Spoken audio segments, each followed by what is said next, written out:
Hello everyone. Hello. I hope the light doesn't need to require me to be. I hope the light that I have on me doesn't have to be so bright to track for the tracking to work. Um. Ah. Hi everyone. It's Michiodai, and it's a Friday. I hope you guys made it. If you're here and alive, you've made it. If you're here and you're not alive, then you made it. Congrats, you made it through the work week. Unless you still have to work on the weekends, to which I'm sorry. Gamba, jiayo, hang in there. And thanks for dropping by the stream. If it helps you de-stress or anything like that. So today I am hitting the ground running and just continuing to draw Misha. I'm lining her clothes. As of last stream, I was just lining more of like just her bottoms, her pants, her Diadocho's bottoms. Oh, sorry. Mic was in the way. Pen was a bit too tall. Okay, alright.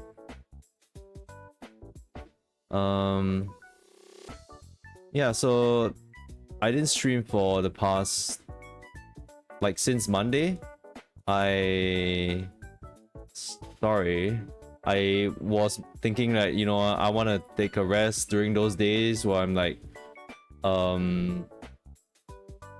busy at work, because what I did say the previous week is like, oh yeah, we kind of finished the milestones, we had to rush some stuff. I feel like we still had to rush some stuff today, like this week as well.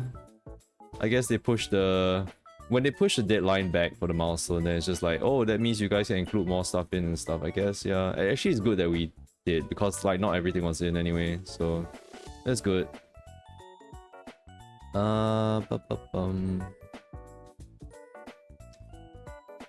Okay, so what else happened? I mean, I didn't stream yesterday, like throughout the week, except since Monday, but I was on Min's stream on Tuesday when we were playing the raids, the FF14 raids, the first Dawn Trail normal raids.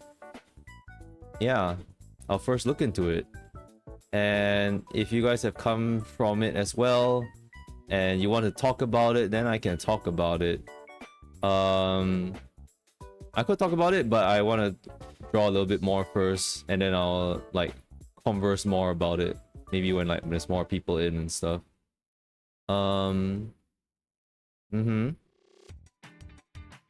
Okay, so yeah, last time you saw me, I was busy lining her bottoms, and I'm still lining her bottoms. Because why? Because in the days that I did not stream, I wasn't drawing this. I was being an ass and being procrastinating, and like because I started Island Sanctuary off stream. I was wondering like whether I should do it on stream, but I feel like there's not really, I don't know about Island Sanctuary content. I don't know how good it is, because I feel like, isn't Island Sanctuary one of those things where it's like there's only so much you can do in a day, and like grind and whatever thing is like gonna be kind of boring. That's what I thought, like especially like maybe at least now when there's like when I'm starting it off like really simple and stuff. But then again, like I think when I think about it, like in hindsight, it's like, yeah, maybe it would have been nice to stream it like in the beginning, because I feel like at the end, like in the, like say if I get to a later stage in Island Sanctuary, that means I think I'll be a little bit more self-sufficient, so like I won't really have to visit the island and do as much as I needed to when I first started out. So that's, yeah, a little wasted opportunity, but it's fine. I think like it's not like you guys have missed all that much. I was just gathering a lot. I was spending a long time just gathering a lot of stuff, and yeah, so my experience with Island Sanctuary was like, it's fun. I think so far it's like really fun. I was not expecting an Excel spreadsheet in my Island Sanctuary. I was like, what the frick? even Animal Crossing doesn't have this. I'm like, wow, number game, cool. But I mean, I think I didn't really look up a guy. I just saw one guy talk about it for a little bit, and then I stopped watching the video. And then I just went to look at it again. I was like, okay, this all makes sense now. In a way, it makes sense. Like I don't really care too much about the calculations of like whatever and whatnot. It's just like, oh, whatever task you want your marmots to do, like what thing you want them to craft is entirely up to you. You can look at the economy and stuff and choose from there. You can choose how much you can rewards and get rewards and stuff. I'm like, yeah, I could. But right now, so it's like, I think my issue with, not issue, the challenge with Island Sanctuary now would be the self-sustainability part of it, where I don't really want to be in it. Like Final Fantasy 14 is another game. It's not Island, it's not Animal Crossing, so I don't really feel good about spending the entire time in the Island Sanctuary just gathering stuff like manually. So eventually when I leveled up to a point where like granaries are, you can construct granaries now. I was like, oh, what's a granary? I was like, okay, it doesn't consist of grannies, that's good. It doesn't consist of canaries, that's great as well.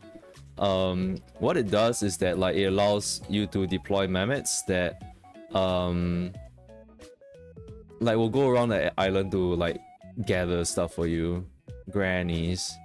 It's where you train grannies, or you train grannies to go out and explore and make cookies for you. Okay, well, I want to go on a tangent. You know, I'm gonna go on a tangent. Like the grandma cookie thing, right?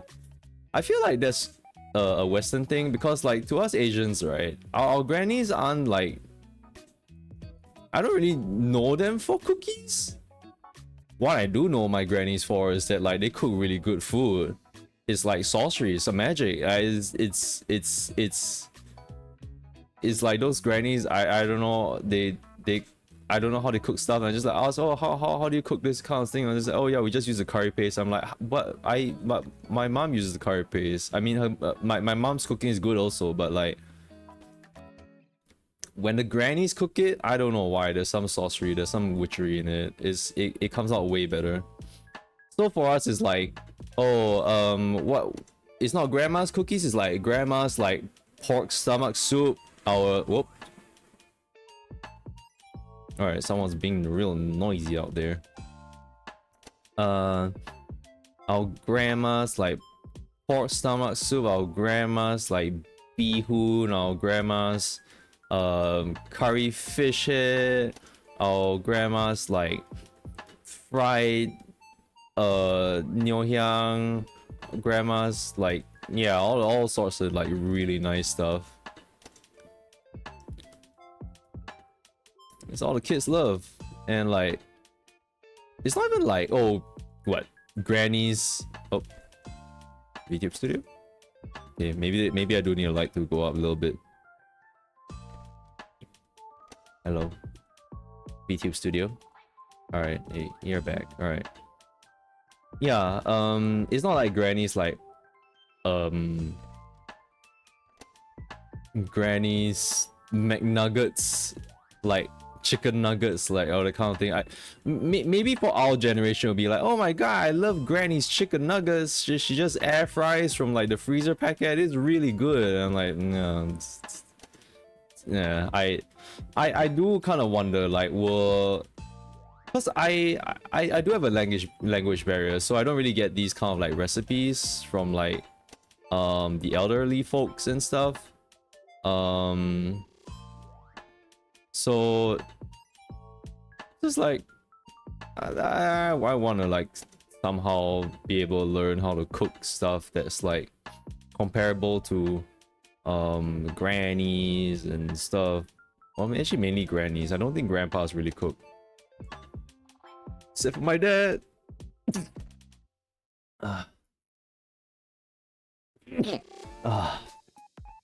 Sorry, sneezes. Should probably have faced it away from the mic. especially since it killed VTube Studio for a bit. Oh, that's right. Yeah, so our Asian grannies can do more than just bake cookies. In fact, some grannies can even make ways like desserts and stuff. I don't really know they have like cooking like cookies or anything like that. Some grannies make mooncakes. Yeah, it's crazy.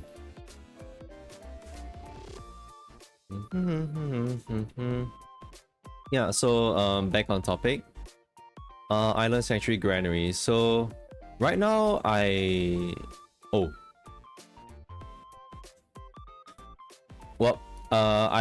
just realized that I could have logged on to FF14 and visited my Island Sanctuary so I could activate my other granary, but that's fine. Like I think it's fine because like I'm not really in a rush to get any of the items from Island Sanctuary. It's kind of just like my chill place to go to when I'm not really doing anything in particular. I didn't realize that you could actually queue into roulettes in the island because I thought the island is the instance itself, so like you'd be unable to like it counts as a dungeon, but I guess it doesn't. There wasn't like a duty pop-up screen for it, so I guess it doesn't. So yeah, I could queue in, so I can just like queue in and just like for duty roulettes and stuff while doing some harvesting and all that kind of jazz. Yeah, I think the only thing that I would like really like from the Island Sanctuary is the mounts. There is the Island Sanctuary gear as well, but I can wait on that because they use up a lot of Seafarer tokens, and I am just saving up the Seafarer tokens and using up the Seafarer tokens on like trying to upgrade my own stuff so that I'll become self-sustainable, just like how Mistress Tataru would have wanted it to be.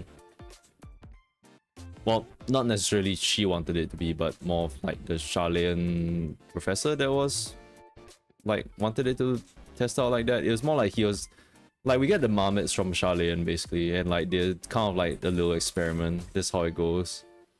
And like Tataru was like, yeah, I bought this place for you. I was like, Tataru, you bought an island for me? Can I hug her and cry? Bless Tataru, she's the best. She's the best ever. We do not deserve her. She's so good. Like, she's such a good friend. She takes care of us so well. She gives us the glam. She gives us like moral support. She gives us a place to call home. She gives us like hot drinks when we're cold and all that, and like, no. And she does our taxes. Actually, no, well, yeah. And she also made Estinian work for her. Can't find anyone else like that. Crazy.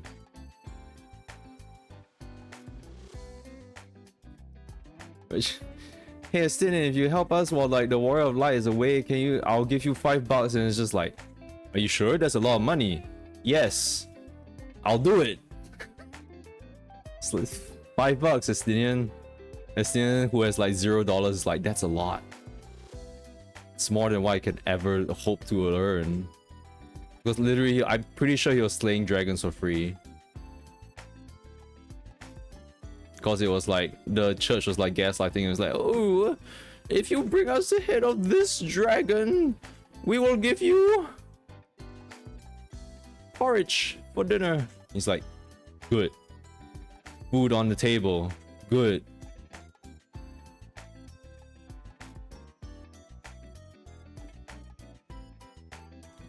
Hey Bishop, what do you got there? You got a turkey on your table? Do you want to give it to a student? No, I need my energy to manage this scheme. I mean this economy and stuff. Yeah. Ooh. The student is like, fair points. That's how heavens work.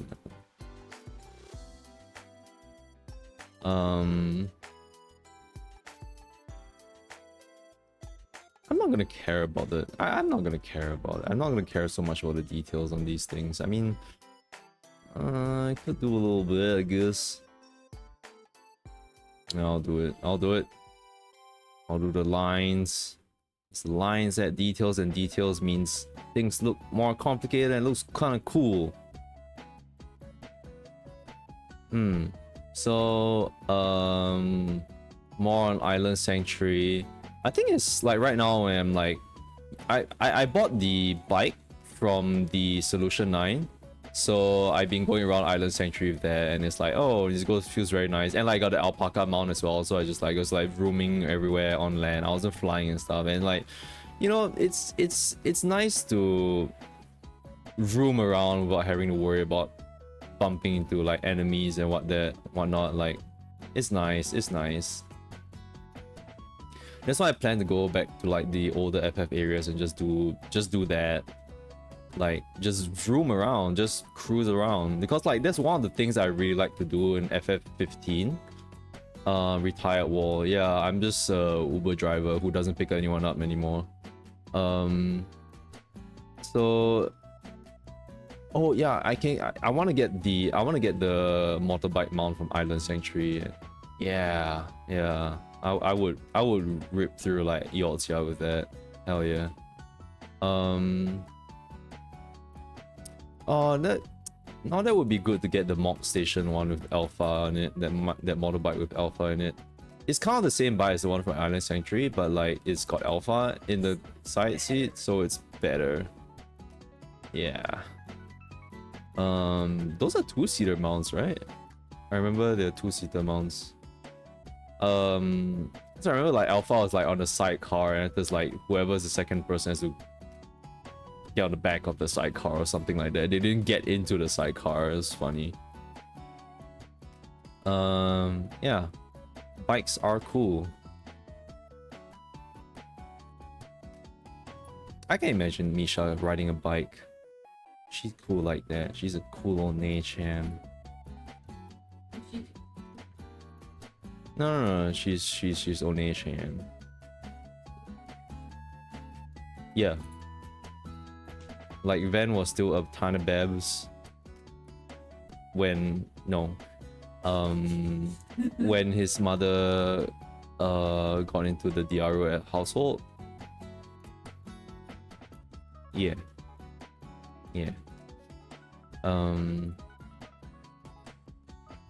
Yeah, so I want to do that. I want to go through Yortzia on a bike, and that's one of the stuff I like to do with FF15. Like, back then I kind of didn't really care too much, or more like the story didn't really give me that much urgency to do anything. So I'm just like, they say like, oh, you can go and do all this stuff, and I'm like, I'll do all the stuff.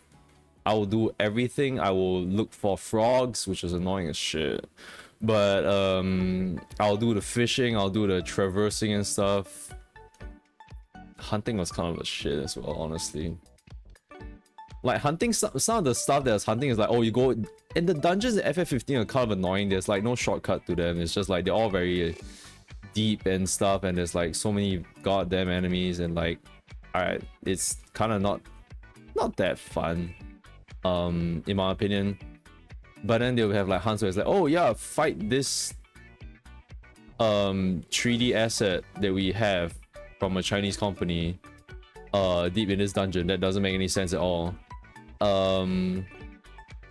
So they have that, and it's like, I just left the place, bro. You want me to go all the way back down, all the way to the bottom again? It's not like Dark Souls where you can just like, oh, there's a checkpoint down there you can teleport to just get it. Like, it's those kind of side quests where it's like, you want to just get it and done with, over and done with, but you have to go through the whole dungeon, and sometimes the dungeon will be empty, so like it'll just be you traversing along this entire thing. That's really annoying. Ugh. So that was that. But the stuff I enjoyed was fishing and doing all the retired stuff, like just hanging out with the guys on the car, driving along. Sometimes I'll just put it on autopilot and Ignis will drive. Otherwise I'll just drive myself and like crash into some things if I'm relaxing way too much. So yeah, that's what I like to do.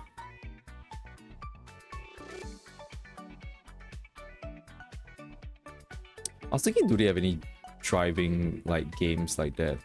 Something like that. Because like all the driving games that I can think of is just racing games, but like, you know, like just leisure stuff. I don't know. Like just retirement the game. I don't know.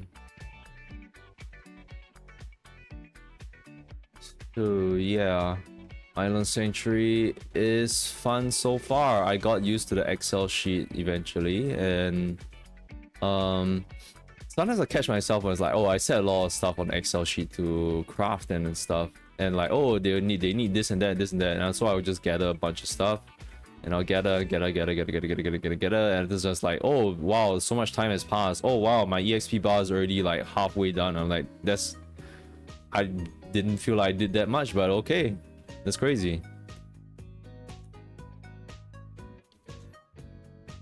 So I really got drawn into it. I hope that it will stop eventually when it becomes more self-sustainable. I'm working on activating a second granary this time. What is going on here?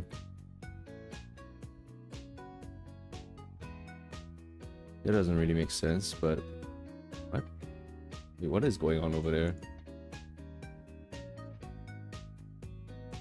I can't tell.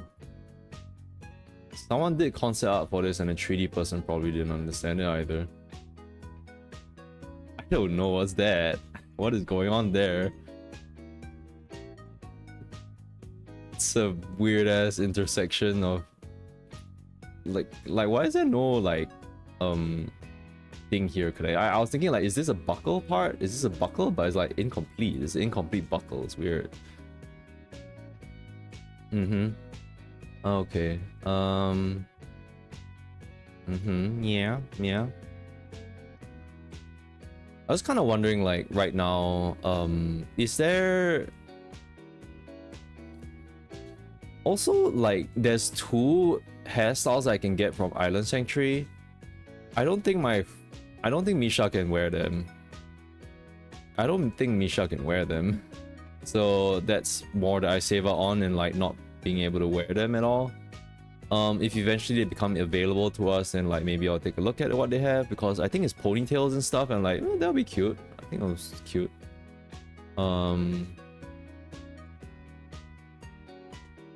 Misha, I want to dress like Misha right now. To me is like she's my dress up Barbie doll.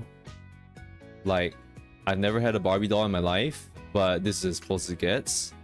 I'm sure you guys feel a lot about that with your walls and stuff, you know. It's like, oh, what outfit get them, what glams and kind of stuff.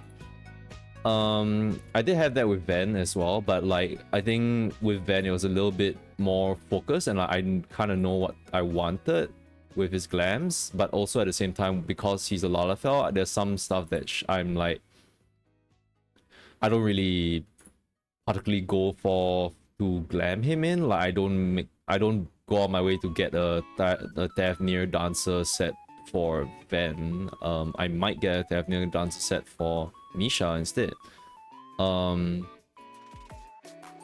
I did make a glam for Misha.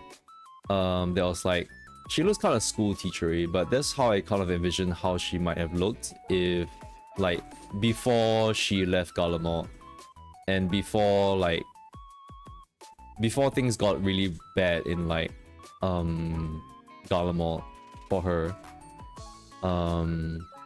Yeah, I was kind of wondering, like, you know, when there's more hairstyles available to Misha, then maybe I can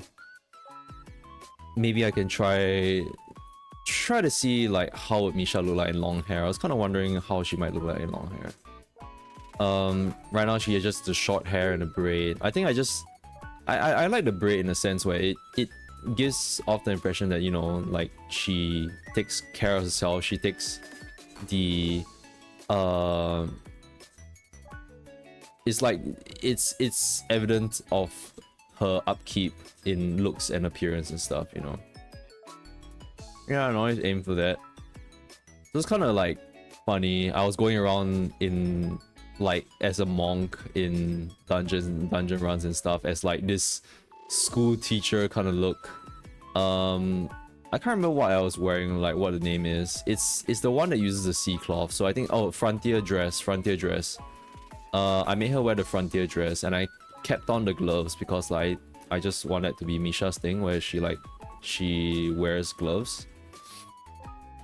Sometimes. Mostly, I guess. I don't know, gloves give off that prim and proper like image, and that's what I wanted for like her. Yeah, so there's that. I want long hair for Misha. Yeah. I want to capture more animals in like Island Sanctuary, man. I want to catch bigger animals. I like going around the entire island, like, oh my god, I see big piggies, I see big granny like nannies and stuff, cows and big buffaloes. I want it all. I want chocobos too. I want to capture them and feed them. They are my Island Sanctuary villagers. Otherwise, if they're not my villagers, then I guess my minions are my villagers, because there's the one where I just let out all the minions all over the island and they're infesting it. I didn't let out all my minions across the entire island. I did. Can I release more than one minion on the same area? I was thinking of like, can I deploy like 12 Raubans in like one single area, that kind of thing. I don't know if that's possible. This figuratively speaking, because like, I mean, if I was to release a horde of like minions, I think like a fat cat minion would be great. I do have fat cat minion, right? Wait, I should have. I might have. Yeah, otherwise like my favorite minion is also Itty Bitty Duck Bill. I love that guy.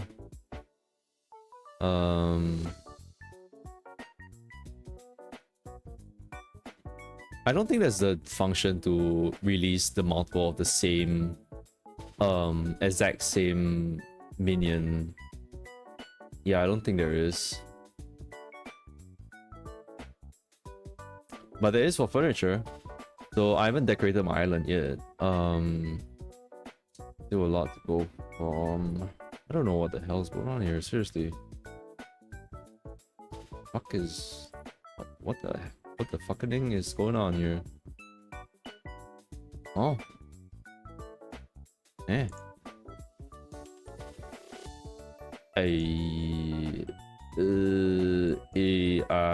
It seems that is coming from here. All right, I suppose.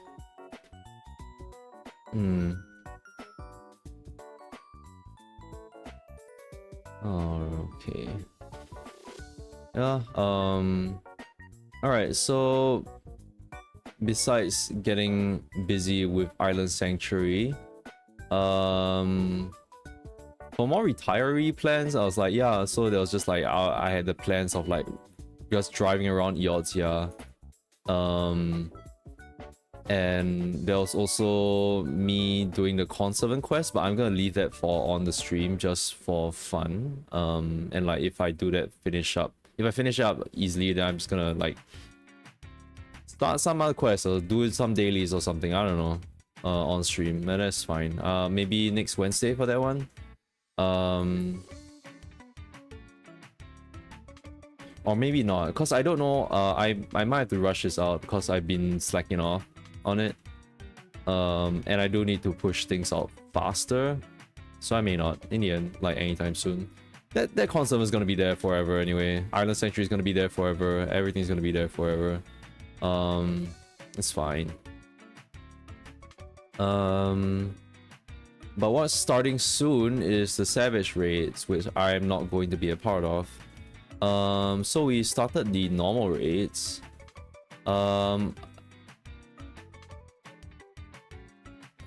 spoils. Well, I mean, I don't know how much I'm gonna spoil anyway. So far I just think it's like impressions is just like, yeah, it's fun. There are some mechanics which are annoying and like maybe I need to get used to, or like there is probably some pattern to it. Like for the first part, for like Black Cat's fight when she was breaking the tiles and stuff, I think it was like I got Devour PTSD. I'm pretty sure like everyone did get Devour PTSD from that shit. I think that man, what the hell is that? Is this even a buckle? This is just a print on the thing. It's weird. I think it's just a extra random buckle. Yeah, my impression is that like it's fun. The story is it's okay so far. It sounds like a regular wrestling match, kind of like I like it along with the gear. Like I know a lot, like I heard people not really like the gear all that much, but for me I'm like I understand. For me I would say that I don't like it because like it's definitely a very specific taste. I like it because of I can very loosely relate it to like wrestling outfits, very specific wrestling outfits. Also, it's not even like it's very specific wrestling outfits. Not all wrestling outfits look like that, but it could pass off as one if one wanted to. So it's kind of like they found that common in between, but then it ends up being like not here, not there, where it's like it's not very wrestly, but it's also not very, it's not a popular looking set of clothing for people, because I think a lot of people don't really like the punk kind of like that kind of like metal biker punk kind of look. I think, you know, people didn't like the Fist of the North Star gear that was shown on one of the live letters last time. But I mean, that's just something that's just like, you know, just have as a joke. We already have a lot of nice glams. I don't think like we're like we're thirsting for any more. And like the Vanguard dungeon is one that like has the glams for you, like for a lot of people. Like it's the glam that like everyone would want. And like if someone wants to get something from like the Turali kind of like style, then they can go to like the what's the second dungeon, whatever his name is called,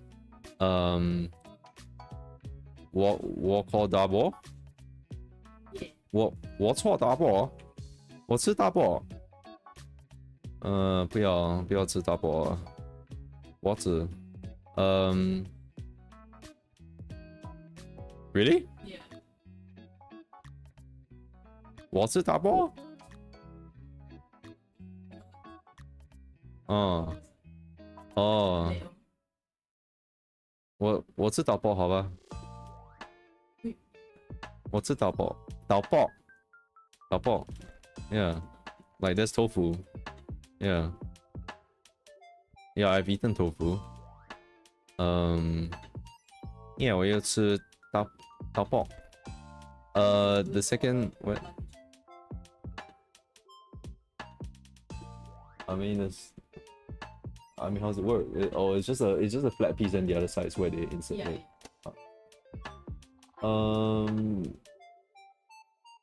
Where's the hanger gonna be, or the cheek? Pierce the hole through the cheek? Oh, okay. It's okay. It does look very standard, so there's nothing much for me to say. Also, I'm sorry, but it's cute. I think people will like that. Yeah. Minz is cooking, y'all. She's cooking this week, so y'all have to watch me instead. How dreadful. Yeah.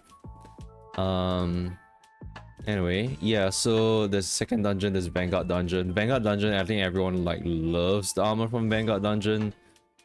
No doubt about it. And I can only see that, like, you know, we're gonna get better stuff eventually once treasure maps are like unlocked and a couple of other stuff. You know, it's fine. Need any more stuff, you can go look at PvP gear. Can go do the mentor roulette. No, mentor roulette is for the mount. I'm thinking of the that one PvP gear, that like that coat that looks really cool, but that's very hard to get, I think. Yeah. Honestly, a lot of the best glams are locked in PvP, so I am not gonna ever get them. Never ever.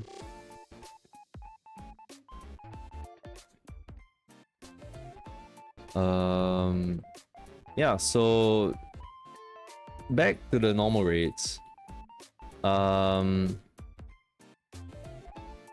story is it's for me, it's like I'm taking the story so much as like a silly fun hee haha, and there's nothing deep about it. There's no like actual like drama or that kind of thing. It's just like, oh no, oh there's the sister, there's the Eutrope and stuff. I'm like, yeah, I mean, this, yeah, all right, yeah. Oh, her body's dying and shit. I'm like, yeah, all right. I mean, for me, I can turn off my mind and be like, yo, this is Mortal Kombat, shit, and like wrestling, yeah.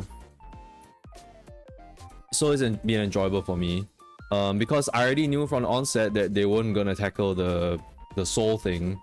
They mentioned it as like, oh yes, we are doing this for good. We're doing this so we can raise the people's spirits and stuff, and I'm just thinking like, where are you guys getting the souls from? Why is this still a thing? Like if you guys rely on souls for like your whole to be alive and like economy and stuff, right, even to exchange as the ATM machine for it, that's so fucked up. It's kind of crazy to me now, like realizing it, because I was like watching like Mori play it earlier on. Like, sorry, why did I say Mori? Kelly play it like earlier on stream, but like it really is Dark Souls. Like Dark Souls like was like literally, that's what happened to that world that was like power hungry for souls and all that kind of thing, and like souls became like, if you were rich in souls you would become a very powerful being and all that kind of thing. It's just like, you're not gonna tell me that this didn't like it's literally the same with like Electrode, right? With Electrode, when it's like, oh yeah, because of Electrode our world like God went to war with one another, that kind of thing. I'm like, yeah, with souls I'm pretty sure that will happen too. It's very weird. I still find it very weird. That's why I like Solution 9 to me is like, it's a place, it's an FF14 town that like I like aesthetically and stuff. It's very nice to chill at, it's very cool. But the nature of it and its people is very, it's very off-putting for me. It's very extremely fucking weird. That is very weird. Like them behaving like this is like, okay, that's fine. What I don't get is that people like characters that we know are like okay with this. The only person I've heard that's not okay with it is like, no, Alice has said like, oh, it doesn't feel right, but that's pretty much it. Woke Lama is like when Sphene asked her, what do you think? And like, I laughed at that part when like Woke Lama was just like, yeah, it's pretty disgusting. I find it kind of disgusting. And Sphene was like, ORZ. It's like, oh, I'm like, damn. Woke Lama really just said that just straight to her face. Didn't even like pull any punches. It's crazy.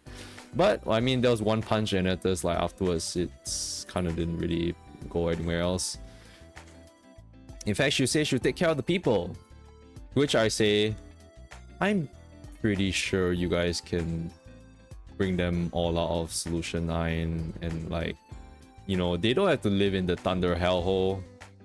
They don't have to live in there anymore. Y'all don't have to live in there anymore. You just get a Uda citizenship, you get Gridanian citizenship. Okay, the elementals might not like you guys trotting in there, I don't know, they're finicky like that. You can go Limsa, you can go, there's everywhere. Garlemald is pretty empty right now. In fact, I'm pretty sure Solution 9 is pretty damn empty after the whole citizen culling and stuff. But they don't want to say how many people they don't want to say how many people were killed or how many survived. Which I'll just say like, okay, I think 90% of the population is gone. Because there's only so much that Oblivion can do. Like, what, you're gonna tell me that Oblivion can fight against a whole army of robots? Like, oh yeah, we cordoned them off. I'm like, yeah, after a while. Before that, I mean, to be fair, they weren't actually fully dying because their souls were getting restocked, which was so stupid. It was so stupid. I was just like, oh, what do you mean this is a tactic by Zoraja? I mean, of course it's a tactic by Zoraja. It doesn't make any sense. You like kill people to like use to gather more souls, but then killing them like use up more souls. So I'm like, Zoraja, you've never maxed in your life, have you? I think the siblings have not really maxed very much in their life, even Koana, because like I don't think he really thinks that much in some aspects. I think he's a man of science, but like sometimes his maths just doesn't really add up. It's just like, oh yes, we'll save Wood Lamat from kidnapping with this tactic. I'm like, I don't think that adds up, bro. I don't think I don't. What the? Silly people.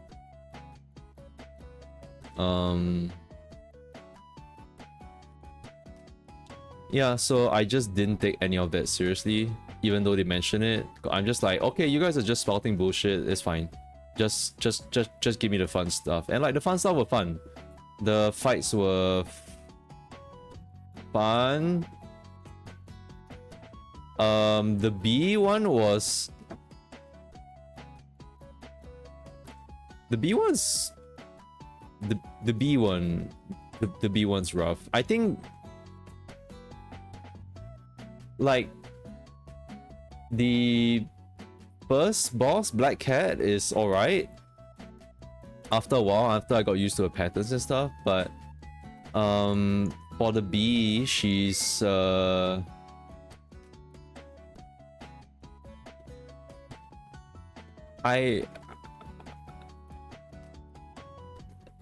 maybe it's too soon to say. Like, you know, my first impression is that like it's one of those mechanics is like absolutely bullshit. I dislike bullshit mechanics like that. I think it's a bit crazy, like, you know, okay, so there's the thing where it's like, okay, everyone gets a spread marker, so everyone gets hit, then they get one heart. And then for the second one, there'll be 4 towers. So people who step in it will get 2 hearts. I've never tried this before. I don't know if it's possible where like, if 2 people stack in it, then now then you'll get hearts. I don't know. I don't think it actually matters. But the thing is that like, what I don't like about that is that 4 people gets... So 4 people will get 2 hearts, and that does you will have the bullet hell of like dodging all the hearts, which honestly don't look very... They're not very obvious on the map. It's very weird. Like in the EX, in the level 100 dungeon, where you have to do that bullet hell as well, it's very obvious. It's white on black. You can tell where those people are going, like what direction they're moving in.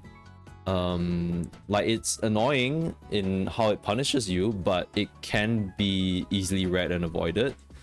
Sometimes the hitbox is kind of whack, but yeah, the hearts are not easy to read. Then it makes it such that like the moment if you took the tower and you're trying to dodge this, you better dodge well, because if you don't, then you're gonna get charmed and you'll most likely die. So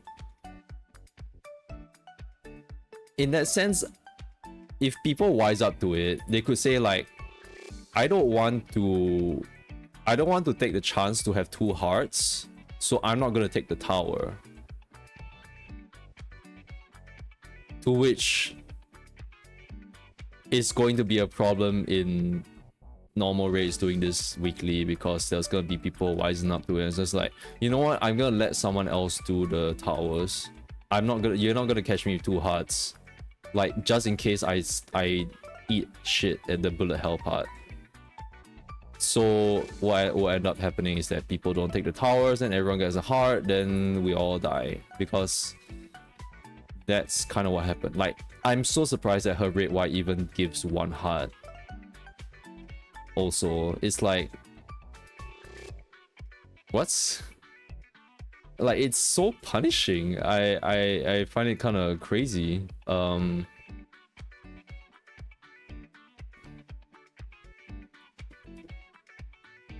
Like, it's fine if you're doing it with people that you know. What I don't like is that it encourages people to like be toxic. Like with the level 100 like dungeon, it was like, okay, yeah, hee hee ha ha, like 1 person died. Actually, 1 person dies also like kind of yabai in that 4-person group also. If the healer dies, then we're gone, you know. If there's no summoner, no one to summon, that kind of thing, it's a fist range and a melee, that is like, it's gone. It's a gone case. It's a little difficult.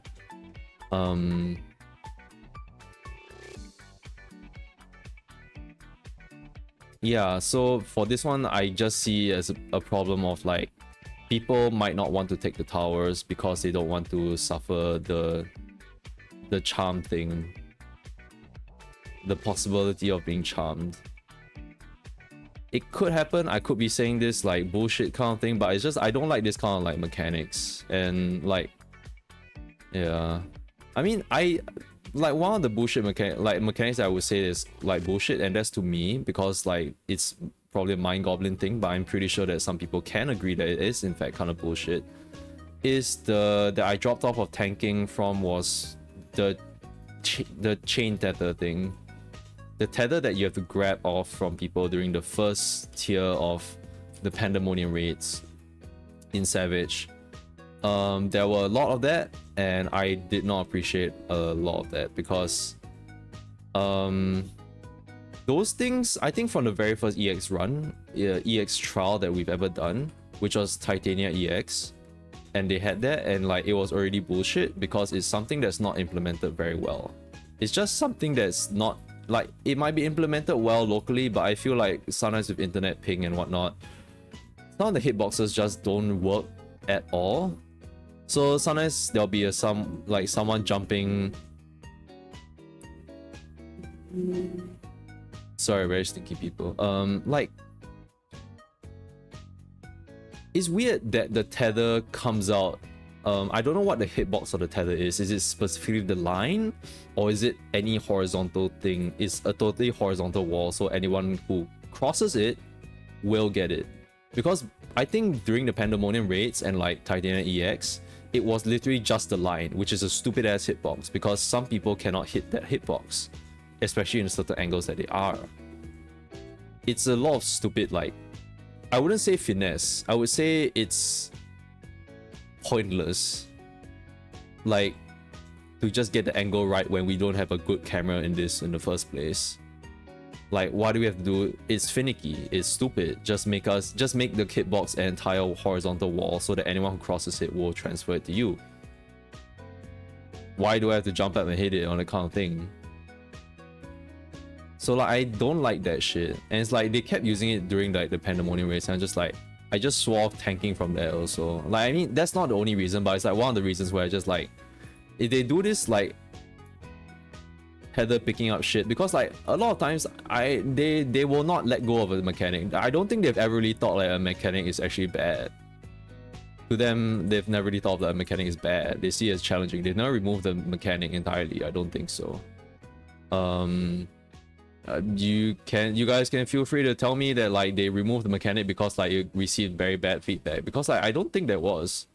The only thing I can think of that is very bad feedback is the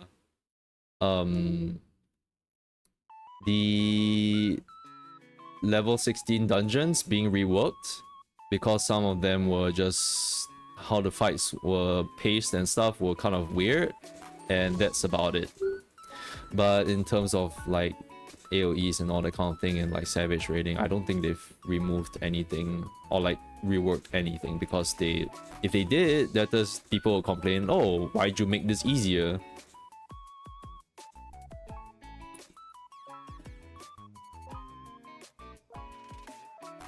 That's not a mechanic. Yeah, I'm talking about like stupid fucking bullshit mechanics that I don't know if they've tested on their end or that kind of shit. Like, they might test locally, like, oh, the tether thing, like, oh, can you pass it to people? Yes, it's fine. But I don't know if they were playing with that intentionally or not. It's kind of weird. Like, I don't know how their testing goes about stuff, because like even with the harrowing hell stuff, and they say like, oh, we didn't need to use the LB bar for it, like tank LB. I'm like, what? Like, how? Like, what's your testing player base? Is it just within the team internally, or will you get people from outside? Actually, do you have a dedicated player QR kind of thing? Right. Okay. And like all of them, like it has to be 100% that they never needed a tank LB for them to say it like that. Because like I feel like with QA, it's like if one person like has a problem with this kind of thing, like it's added to the bug list, it's added to the shit list, and it's like it will need to be taken a look at. There's no way they would let that. It's like, oh, like if anything, it was just like, oh, if even 1% did it, it's just like, huh, interesting that they did this. We'll take note of it, that kind of thing. But like this one is just like they just never. I'm like, what the fuck, man? So it's like I don't know what their tester team is really doing sometimes. And okay, I know I'm saying this during a time when like there's that thread going about that on the official forum about like, oh, the normal level 100 dungeons are like too difficult, that kind of thing. I think they say like, oh, the game is like bad for new player, like casual players like us, that kind of thing. It's impossible and that sort of thing. And I'm just like, I don't really like, I've talked with Mints about it, but I don't really want to go on about it because it's kind of tiring to think about. TLDR is just that, like, I think from what people said, what we kind of came to is that this sounds like the person doesn't really like you can agree with some of the parts, but I think for the most part in this certain case, this one case, is the fact that they not the fact, is I think we can assume that like they weren't very keen on learning some of the fights, or they might have been a bit too stressed to learn some of these fights, to which I say like, yeah, some people suggested, you know, run trust and stuff, and like they would say that they would get different people as well. Person is just a person who's been replying on these threads. Right. Yeah, I guess they want to like use their now as an example of why, like, you know, people should be able to like, yeah. Right, okay. Yeah, what Min says is like, okay, no, that's a different person. There was like multiple people. There was like people who was also like extremely anxious, even if like they were going in with trust instead. Like they weren't dealing with regular people, but even then they were stressed out by that. Yeah, so the things that like, it's kind of a heavy disagree on that. They feel that the content needs to be reworked to their standard or their, I don't know, their skill, because at that point it's a level 100. I feel like a lot of the mechanics, and like a lot of the mechanics really, they aren't new. They are not new at all. Maybe that's because like we've been playing Savage. Sometimes some Savage mechanics do appear in the normal dungeons and stuff. Like I think the cross circle thing. It's not say Savage mechanics per se, but the timing is faster, so that it feels like something you expect from Extreme or Savage. Yes. I think the mechanic itself is still simple, but it's just, it resolves faster, and a lot of people are not used to resolving that. Yeah. Okay, what Min's saying, in case you guys couldn't hear, so I'm very lazy to like move my mic when you talk, so What Min said is that it's not really savage mechanics per se, but it's more like the timing of the mechanics come out like a lot faster than what people might be used to.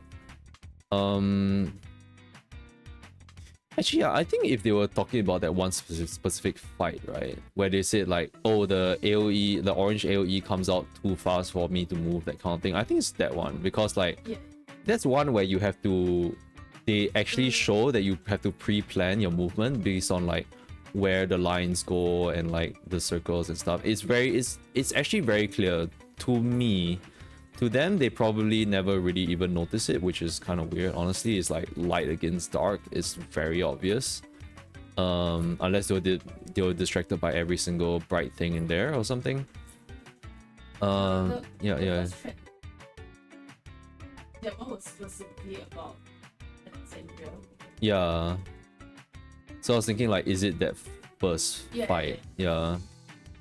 Like specifically that first boss when they say that the AoEs come out fast, because like I think it should be telling enough as it is. Like when AoEs happen like that, usually there is a telegraph. Not usually, there always is a telegraph. There always. There's never a time when they don't telegraph it except for ARR tank busters, which is stupid as fuck. Yeah, so they should have got it by now. There's a lot of things out there that doesn't have that, like say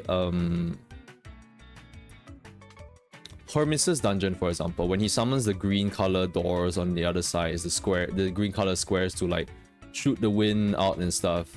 If you're doing that on reaction, there's no way you'll be able to do it. So in that sense, like, it's stuff that really existed before.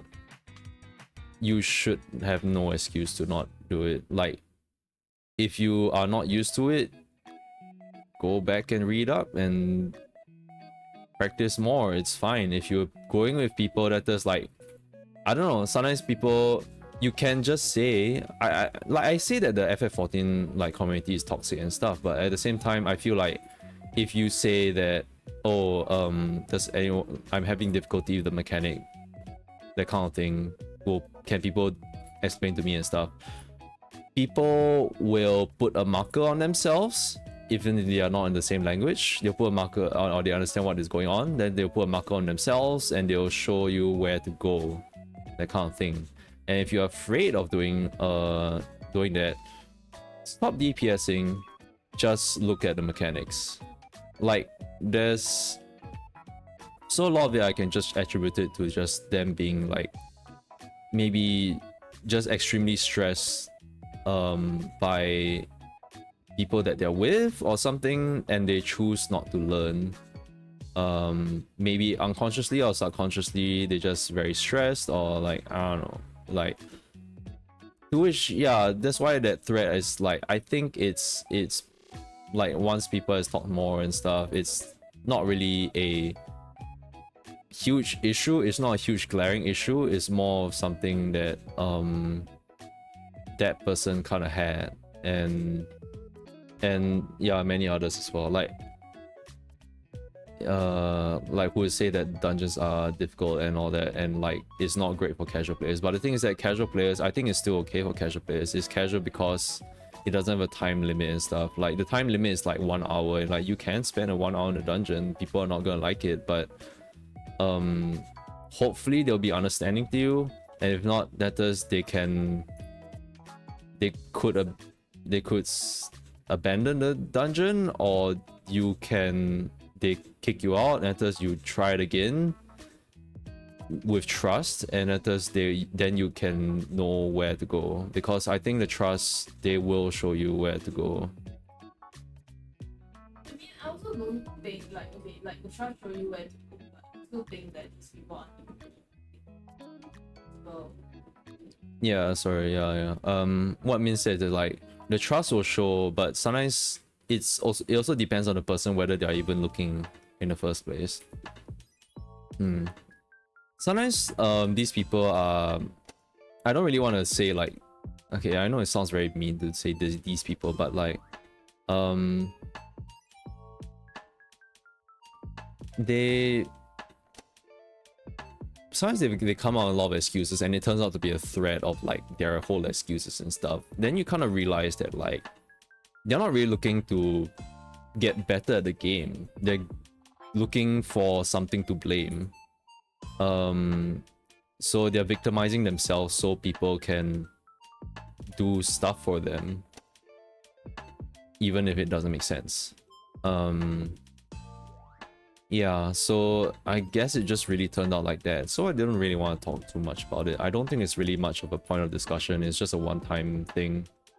The only things that like I guess there was a discussion is that like the dungeons clearly has become harder, but I don't think it's anything new. When the Devour mechanic came out in the Ruby Proto Carbuncle like dungeon, everyone was like, what the fuck is that? And then there's like eventually people figured out, like they watch guides and stuff, and there's like they realize that, oh, it's not random or that kind of thing. And it's just like, oh, okay, this is how you move and stuff. It's like that's something that you can't do reactionary, and like the moment you get hit once, you're dead. You're gone no matter what. So I don't think a lot of those people were like, oh, you know,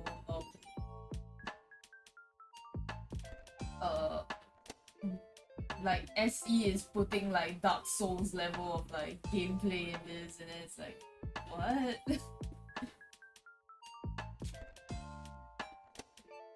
Yeah, Dark Souls is... Yeah, I know. I can't really speak up of like the others, like later, so the more recent Souls games, but like at least from like Dark Souls 1, I didn't play it, but like from what I've like seen people how they play and stuff, it's like there is a very like strong learning like curve to it as well, and I think it's fine. Like it's kind of balanced. There wasn't really any bullshit part to it. Except Ornstein and Smo, maybe, perhaps that one might have been bullshit. That one's kind of tight. That's fair, I suppose.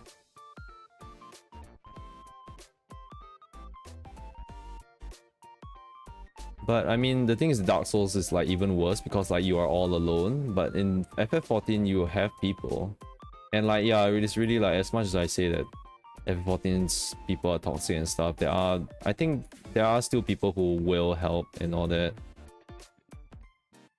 It's fine.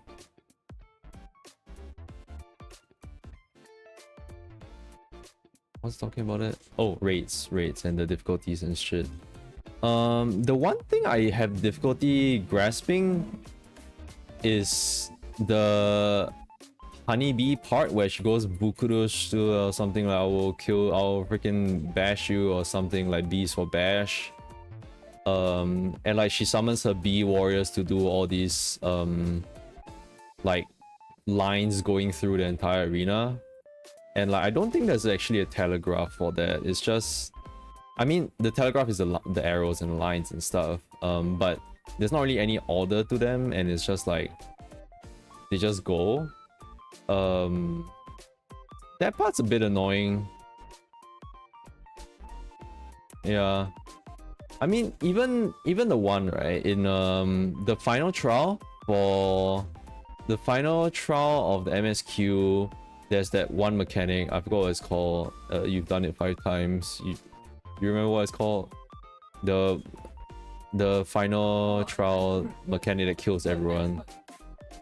Yeah, the clusterfuck. The one mechanic where it'll just 100% rate to kill at least one person. Yeah, like I think no matter what, someone will die there. It's a difficult mechanic. Well, no, it's not a difficult mechanic. It's a very messy mechanic. So there's not really anything to learn off from that, as besides like learn what each debuff on you does or that kind of thing. Like sometimes you need to stack with 2 partners and hold hands so you don't fly up into the air and die immediately. Sometimes you have to stop and move, like stop moving, don't attack, other kind of thing. Like, it's some of the stuff that's appeared in like the other content as well. Like if you've done the Endwalker MSQ final dungeon, then you know that that same arrow on your head that says hold hands with someone exists. So it's nothing new. It's nothing new. There's nothing new in there. It's just a whole clusterfuck and you might get real anxious and shit, but don't worry about it. That's what healers are for. But at the same time, if the healers die, then there's like panic. Panic! Yeah. Actually, honestly, right? I have no idea why, right? I have no idea why a lot of people,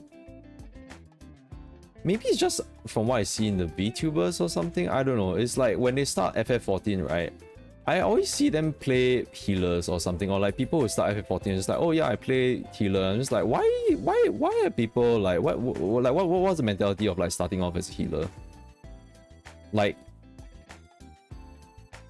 actually, because like, healer feels like the highest responsibility in the game.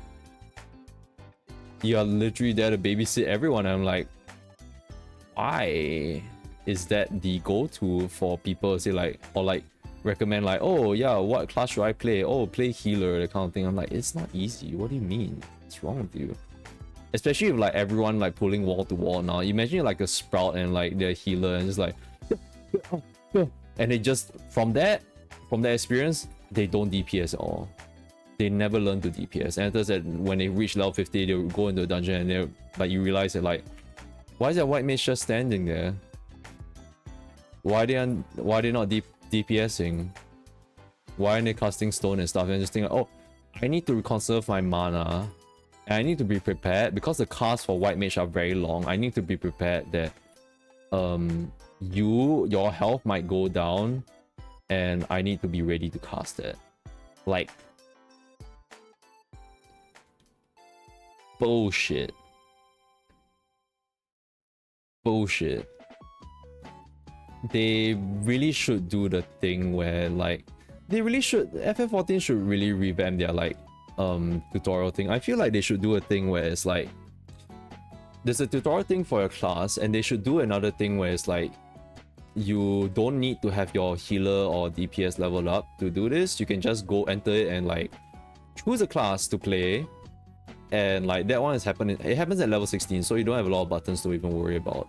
You can pick Bard, you can pick Ninja, or like Rogue even. Like, you know, it's not even Ninja yet.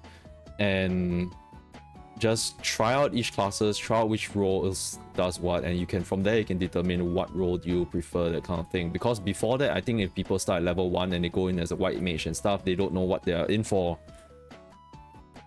And so we get a lot of like white mages who are just DPSing and stuff, or like over healing. Yeah, I don't know what the mentality is for like, oh yeah, I want to start as a healer because I heard it's easier, it's the easier class. I'm like, yeah, that's your rationale or something.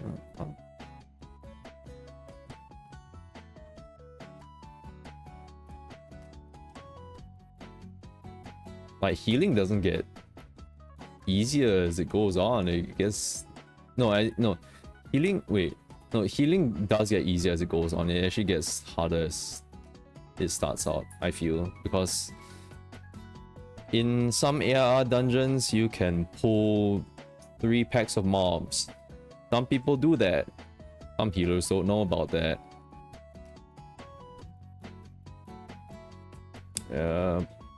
I don't understand.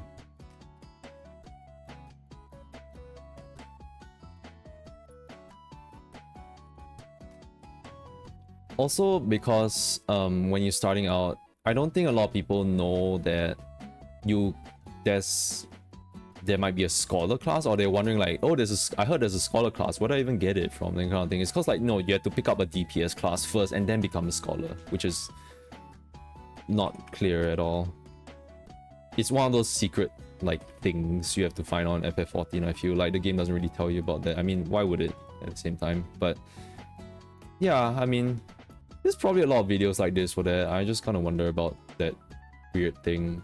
At least in my experience. But I can't really like point it out. It's just like, it feels like a lot of VTubers and stuff like, oh, who start FF14 just like, oh yeah, I'm playing a healer. I started out as a healer, and I'm just like, oh, why? Why don't people play Monk? I've never seen any VTuber play Monk. No, it's my job. Okay, well, I see like corporate VTuber play Monk or something, yeah. Wow, just joined here. There is a signing up for V Shoujo right now. Yeah, wasn't it? It was making rounds. Yeah.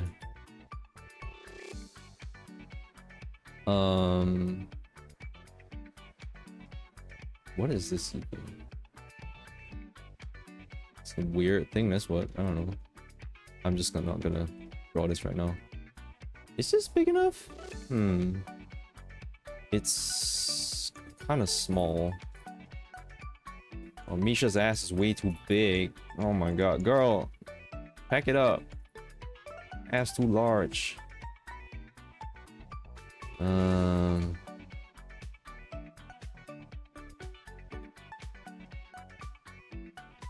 Alright. It's looking pretty good. Enjoying more details here.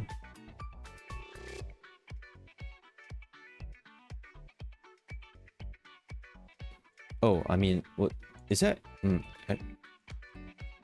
I mean, if there's anything else to talk about the raids, is that like the bosses are cool. I think the fights are cool. The final boss fight is really cool. It's really, really cool, I think. I can't wait to watch Mince play Savage for that. I don't know if she'll get a second form or something. I don't know what the hell the Wonder Minstrel is just gonna say like, oh wouldn't it be cool if there's a second form? I'll show you a second form. Bitch. Alright, well, I'm not playing Savage, so I have no malice against that man. Who's totally not Yoshi P. So I can't wait to see that.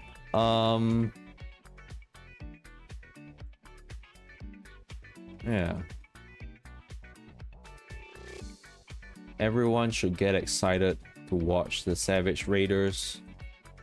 Or be a Savage Raider. Get down on the Savage raiding. Yeah. Because it's gonna be a show. It's gonna be a show, alright? Yeah.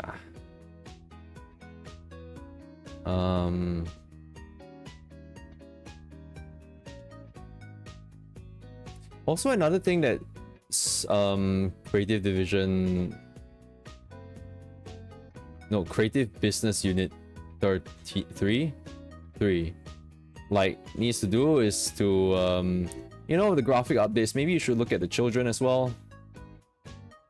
I think you did a very good job with the Mamuja children. They are the graphical updates.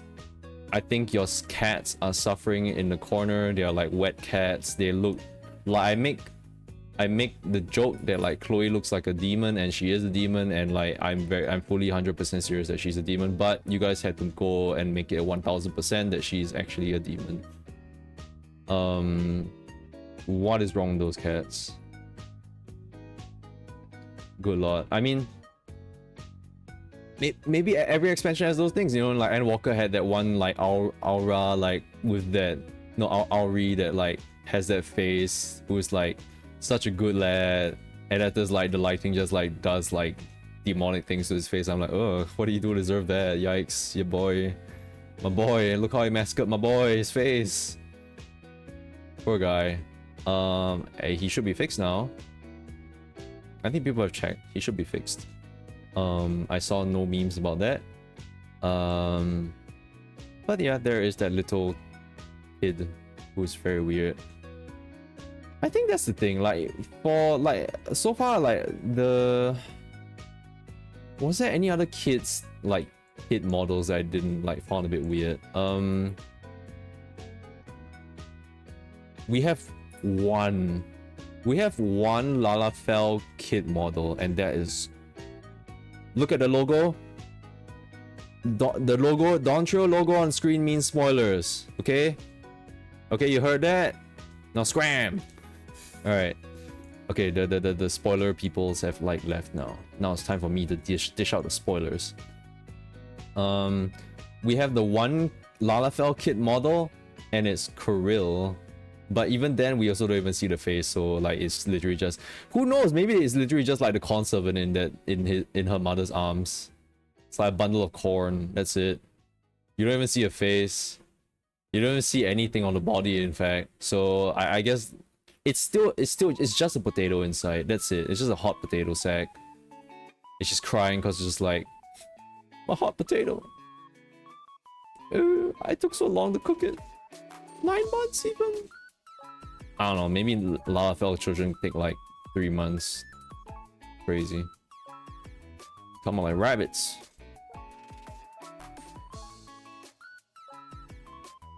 I don't know what it is. Yeah, I can't remember. Like maybe there's an Ellison. Like here kids are fine. I think they're normal. Ellison kids.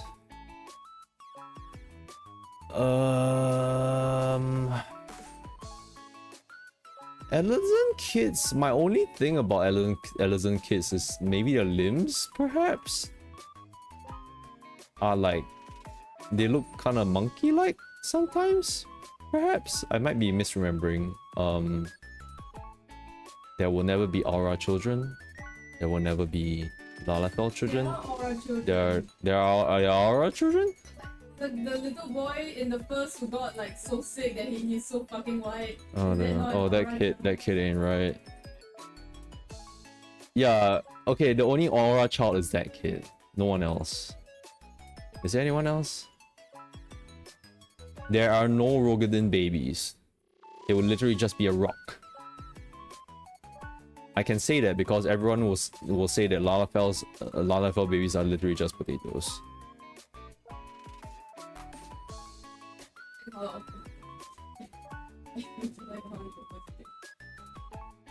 Wait, did we see that? Yes, yeah, we did. Our first picture was like, I got Lalafell children exist. Yeah, they exist. I'm like, yes, yeah, they exist. Holy shit.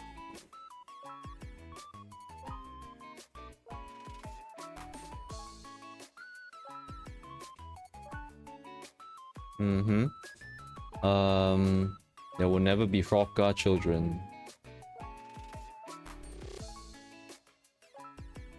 Yeah, there is that one Aura kid in the first. It's true. Yeah, it's kind of weird. Like, I don't know. It's just only in the first. It's very weird. Like, they will never ever bring it to yours. I don't know why. Why would they not? Why would they not?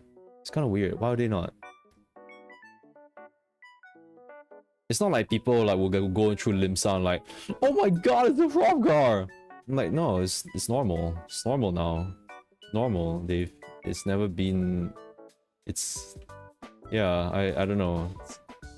Maybe it's the fact that like there's no Hrothgars in any of the Eorzean places besides Bolscha.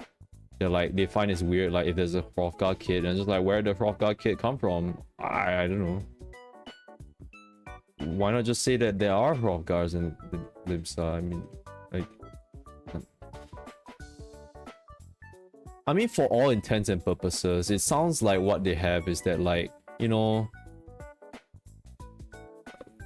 all the people you see in Limsa, all those players that they call themselves Warriors of Light, they don't exist. They don't exist. Which is weird. They treat it as if like people don't exist. But the thing is that like they counted them as like adventurers, and then they'd be like, oh yeah, they are like Warriors of Light that you can call from the other places and stuff. And like, oh yeah, that's their rationale. It's just from somewhere else. It doesn't exist in Eorzea. Why pretend that they don't exist, man? Just why? Just... Are they afraid that like someone says like, oh, it's a Hrothgar child? That must be like Julian's like that must be Julian's child. He plays a Hrothgar. I wonder what prof gal he went with, that kind of thing. He had a doozy with. I'm like, what? I don't know why they don't like.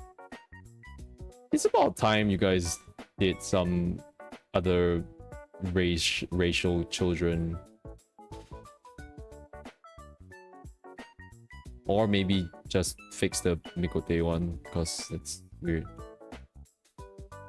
Also, the only Mikote like kids are females. Very weird because they want it just to be Chloe. It's just reusing Chloe model. Actually, is it the Chloe model? The Chloe model feels a bit different from like the usual kid Mikote model. It feels a little weird. Like, it's a little different. Is it just the hair? Alright, yeah, it's cause Krill's a like, no, it's cause Chloe's kind of a fucking demon, that's why. That's why she's different from the other kids. The other kids, they're imps. She is a full-fledged demon. A Kimetsu no Yaiba.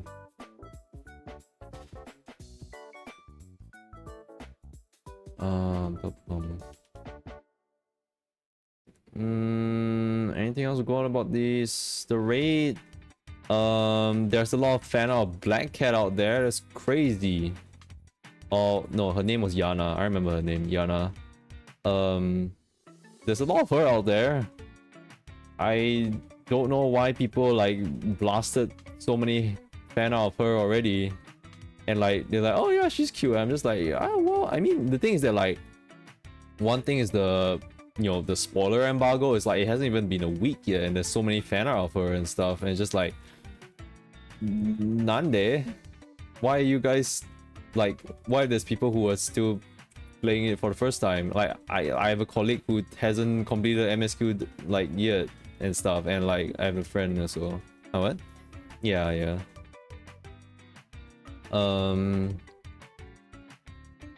But granted, she doesn't go on to like Twitter, so like she's safe. And I don't know how much she cares about spoilers on it anyway. But yeah, it's kind of weird. And at the same time, I'm also like, I think she's alright. That's pretty much it. I kind of like, she's kind of like an alright character. She doesn't really seem like anything much to me. She's the protagonist of that story, and that's it. We're just a wrestle person. Yeah. I was thinking more about the MSQ and stuff, right? And I kind of realized that, like, Sveen's gone, right? Do you guys remember that one part that we might have forgotten about, which is the kid with the Levin sickness? Yeah. I'm just like, hey mom, where's the queen? Queen's dead. You know that person that was with her the other time? Fucking murder her. Oh mom. She was my Oshi. Oh god. So fucking whack. Like, it's this patch is gonna be so packed, man. Like, there's gonna be the stuff for Guloja, there's gonna be stuff about like the what would they call again? Preservatives or whatever that faction was called. Preservation? Preservatives, yeah. Everyone there is a fucking preservative. Fucking soul stealing motherfuckers.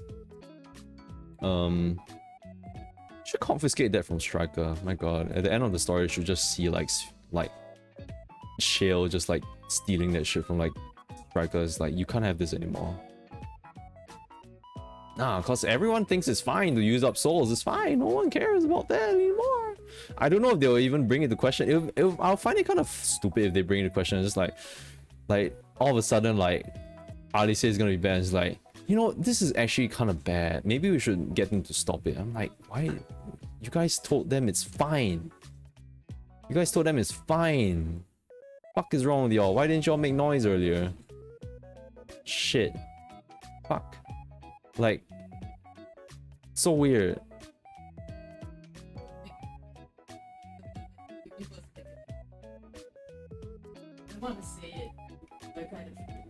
Yeah, the only person, like Min said, like the only person who can make noise is actually Wook Lamar. and she doesn't want to say it, but it's kind of true. It's true, and she really doesn't say anything. That's the thing. I feel like it's one of these. This is one of those writing things where it's like there's this mystery and stuff that's staring you right in the face, and they will purposely not look at it, just so you can have it as a problem later on. So it's kind of like a false, there's probably a writing term for it, but it's just like it's creating a false conflict that didn't even need to exist in the first place. That doesn't, like, if you consider everyone's like disposition and how they behave and how they act on things and how they make choices in the story, they would not let something like this pass, but they did, because the writers deemed it that we want something for the patches. We are not gonna touch on this for the MSQ because it will be way too big.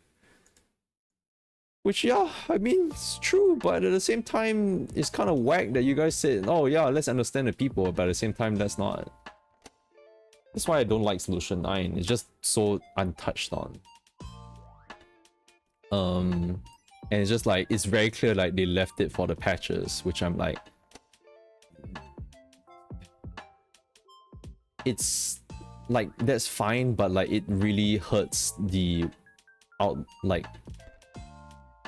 our perspective of like everyone there who we've traveled with. Is if it's new people, like maybe like Wook Lamar, it's just like, okay, maybe she's a little bit dense, she can't see it for whatever reason. And Kwana isn't with us, which I will hopefully say that like maybe he'll be smart about it, but at the same time he isn't really. When it's like, oh yeah, Kwana, like Zoroja's dead, oh no. Anyway.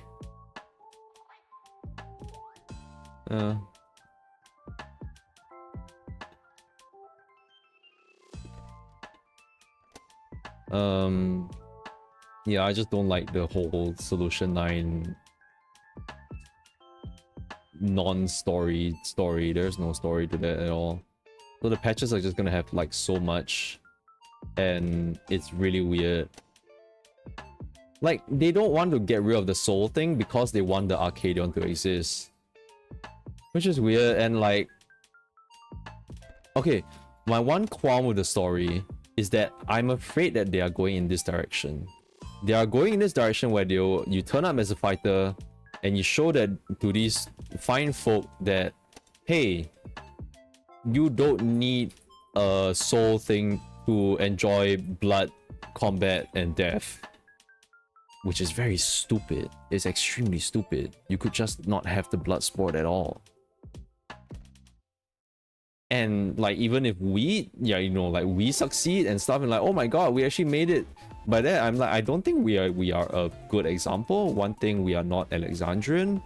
We have tons of experience under our belt outside. I don't think we should be used as a lesson for it, but it feels like the story is kind of going in that way, and like that's how they're using us. And it's just like, oh look, there's this person who can do this, and that's just like, it's kind of crazy. But like the third boss, that guy, I forgot his name, Hell, I don't know, he looks like a Hell, someone who would be Hell, and that's not a pun on like Hell in like his arena and stuff and like his abilities, but more like he like straight up says like, hey, that's not fair, they have 8 people, that's like 8 souls, that kind of thing. And just like, he makes a point actually,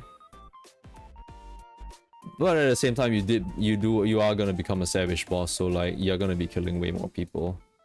But yeah, it's just like, it's not like you beat it alone or anything. It's, I don't know, like, I would really hate if like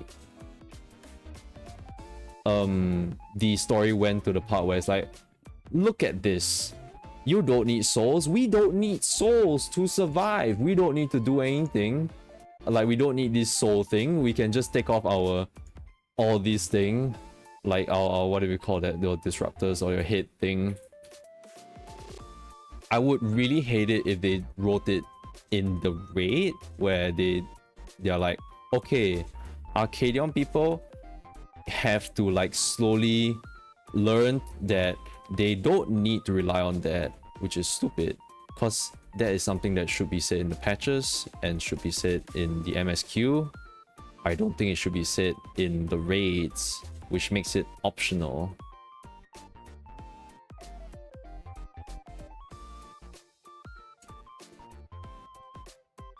Especially because, like, in the first place, it's not like the thing was designed for the Arcadian games. And in fact, they were, because they were afraid of the lightning outside that would literally hit a random person.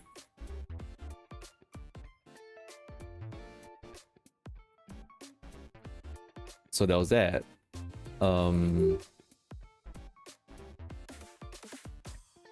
Just move out damn place, you know. In fact, like, just go through the portal into the other Alexandria that doesn't have lightning and thunder. It does not have lightning and thunder at all. It's crazy. It's crazy why there's no story explanation. It's just doesn't have any lightning and thunder anymore, and they're not gonna explain it. Fucking wild. Is it even Alexandria anymore? I can't tell. Just move them there. There's so much space now. There ain't any more like memory ghosts and shit. Just refurbish that place. There's so much electrope there. It's so many electropes, so many souls like still there, and I don't know, ether. Just revive it.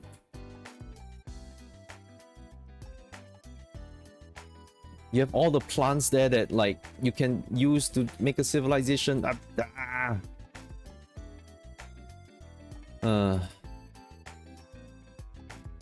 I mean, it's that kind of frustration that makes me like actually invested into like whatever the patch is going to come up with, because I do want to see.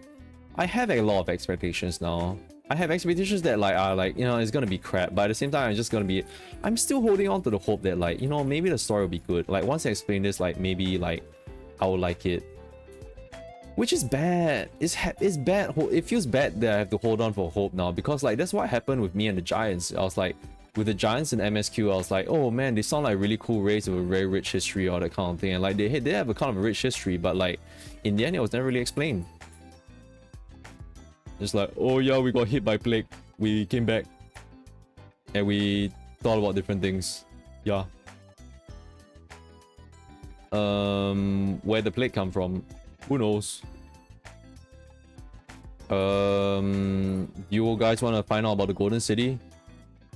No, we don't care. Do you guys care that Valigamanda is like free and like you guys have what? Are you guys still gonna stay by here? Or do you want to come to town? Do you want to like? Do you have any agendas or anything? No.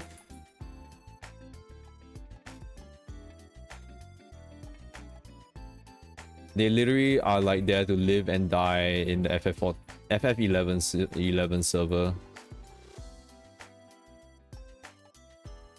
Like, I'm so just like the Giants were like hyped up as like such conquerors and all that kind of thing, and there's like literally nothing. Like, in fact, the only conqueror thing that we've seen is the people like the Giants that were in the red color, and then there's like a random bird came down and just like toppled one like a freaking tortoise, and I'm like, wow, this is pathetic as shit. Holy crap, you guys were conquerors? Fuck.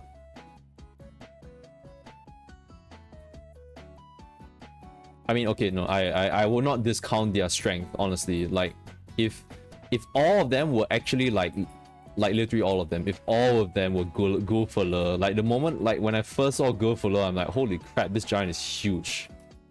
This giant is actually freaking huge. And he says like, oh yeah, all the other ones that you see are like people, or like those that have like, oh, they didn't come out right, or that kind of thing. Like, it's because of the plague disease that like affected our entire like lineage and stuff, and it's just like weird as shit, but okay. I sure hope it isn't like they're gonna bring out the Black Rose again. I don't know, Stormblood mention, yippee. Well, not exactly Stormblood mention, Stormblood patches. Off Shadowbringer shit.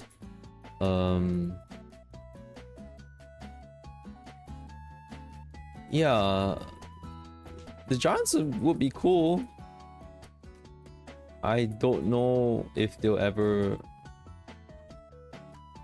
Will Baku Jaja do anything in the patches? I don't know.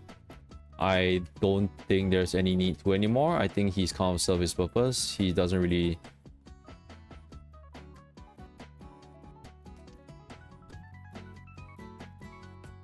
I don't know. I don't know. I don't think he's ever going to have to answer for his crimes ever. Woke Lamar, if it's ever brought into question, Woke Lamar is like, he helped the people, it's fine, that makes up for it. I'm like, it fucking doesn't, but okay. I mean, I don't think it helps, but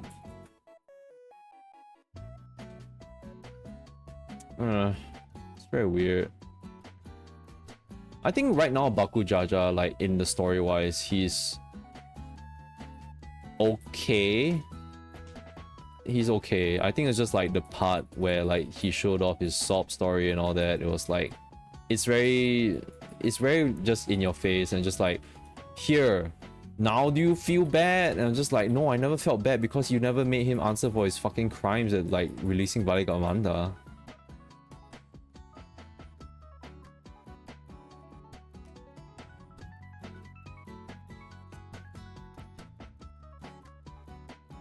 So that was a writing problem, but like Baku Jaja right now as he is, it's fine. I've seen him help the people, like it does help as well, and he's part of the guard that helps as well. I honestly felt like he should be a lot more apologetic about that.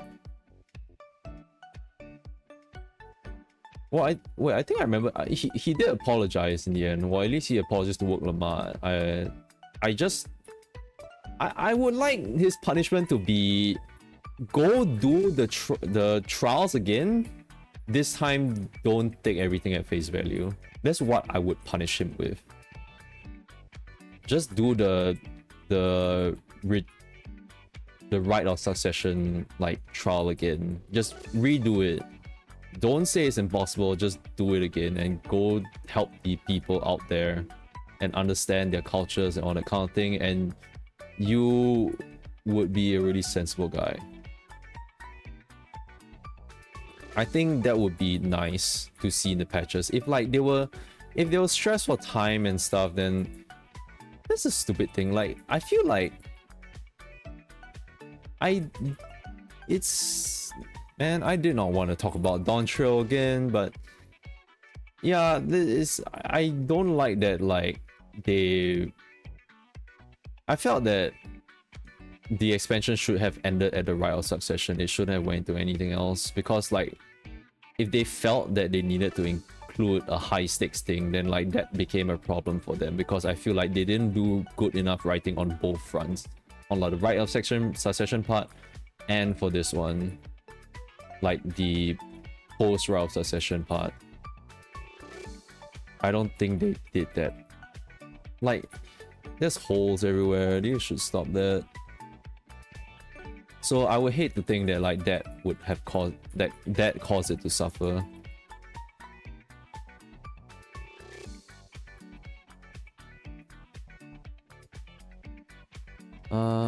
Okay, well,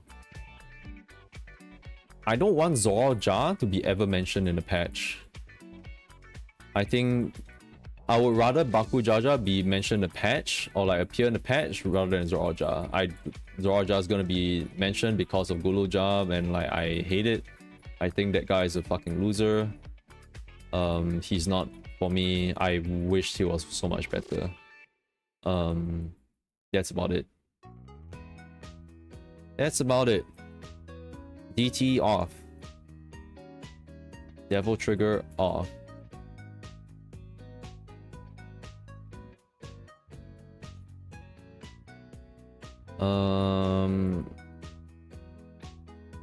Okay, randomly. Friggin' random. Oh yeah, I had like durians from like my parents-in-law, my in-laws today, and like Mince doesn't eat durian, so I have the whole box to myself. But like this time the box isn't that big. It's very small seeds, honestly, but like I mean it's small like lumps of durian, not the really big ones. But I think it's fine because the seeds are really small and there's so much flesh and it tastes very nice. There's a slight bitterness to them, some of them, and it's really sweet. I think they're really good. So far, my throat is doing fine from it, so that's good. I enjoyed that. Yeah, I had durians. Would there be tropical fruit in like Island Sanctuary? Because right now the only tropical fruits we have, I mean the only food that we have is like poppatoes, we have parsnips, and we have apples, which are all not very tropical. We do have pumpkins too, which is not very tropical. They're all vegetable-ish stuff. Maybe we'll get pineapples. Maybe we will. Pineapple is the tropical fruit. I would love mangoes as well. I say that, but it's not like I'm gonna eat it. But, you know, it'd be nice to see it. Maybe it's because they're trees and our crops doesn't exactly produce trees.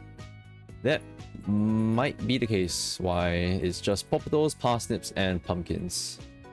And apples are found on the field, they're not grown. I don't know. Perhaps that's why. Okay, maybe I want to focus a bit less on the belts right now. I think we've done the belts enough for now. It does look pretty cool now. There's a lot more detail on it. There's a lot more detail that I can add on, but I'll do it later on off stream. I want to keep it a little bit more exciting, so I'm going to move a little bit up Misha's. Alright. I'm going to take a drink of water first.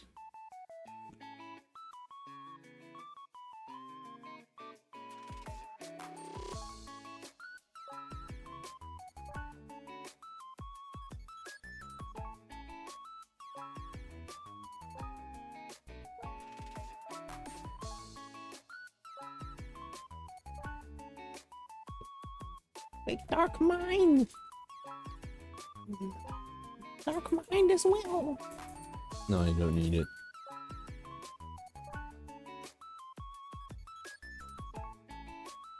Or pictomets.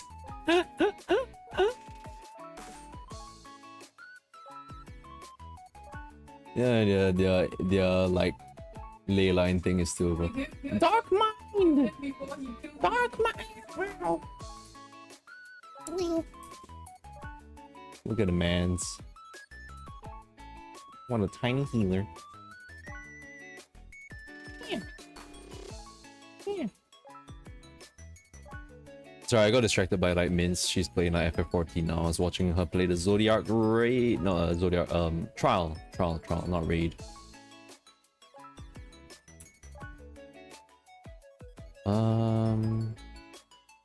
This thing ends here. This little belt. Okay, yeah. So the random ass like topic I wanted to say is just like, you know, listening. Recently I've been listening to Michael Jackson again. I have no reason why. I have no idea why I started listening to Michael Jackson. But the thing is that Michael Jackson is like a singer that like I kind of grew up with. I have a lot of nostalgia with some of his songs. There's a lot of songs that I don't know. Like I think it's just mainly like the songs from this one album that my parents did used to own. And they played it in the car back then. I forgot what the album was called, but I mean, I feel like with Michael Jackson stuff, like I've only really known like the key stuff, the very popular mainstream stuff. I've never heard Pretty Young Thing before. Oh, VTube. Hello, VTube. VTube. Hello. Oh no, VTube-san. It's very funny when you see like I see VTube Studio and like I see the facial model inside there and it's like it's so like fucked. It's so like whack as shit. I don't know why. Maybe the camera is like racist or something. I don't know why. Okay, I'm gonna turn off my camera for a bit. and then I'll choose the camera again just to make sure that it did not in fact disconnect.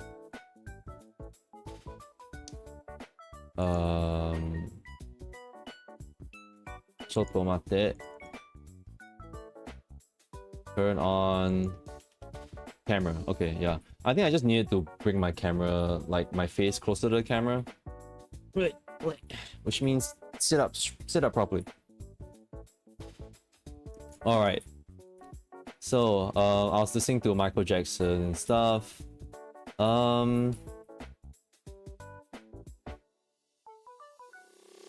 It's songs from the 90s and like all that, like these old songs are like they kind of whack. Like when I look at the lyrics nowadays, like I'm just like, huh, they sang about that? That's kind of messed up. And like basically I just kind of didn't really realize that like Michael Jackson stuff, like a lot of it sounds like, I think it's like, you know, Billie Jean is like one of the pop songs, like top known songs, and it's just like, I think it's got something to do with infidelity, and I'm just like, wait, what? Like I didn't know the lyrics were like, Billie Jean's not my girl, that sun isn't mine. I'm like, the sun? I'm like, wait, he said the sun? There's a sun? What? Hello? Is there actually a Billie Jean in his life? I don't know. Like there's probably a whole biography of like Michael Jackson, but I've never like actually like read it or anything like that. I didn't really inform myself too much about it. The last thing I've really known about Michael Jackson is that like, I think he was a pedophile? I'm not sure. To which listening Pretty Young Thing is kind of whack now. When I think about it, I'm like, oh wait, shit. Kind of messed up.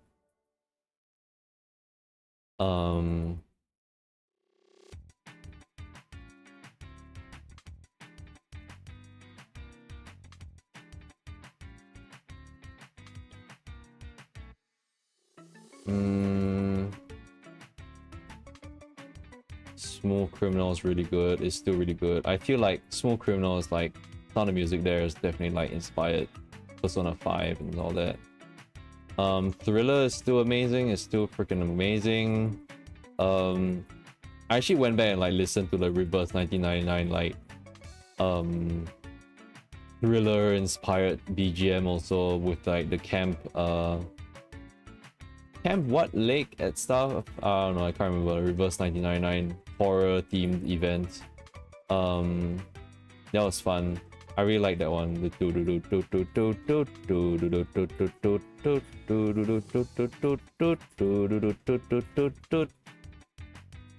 Yeah, that was great. I had fun with that event. And its characters too were really good.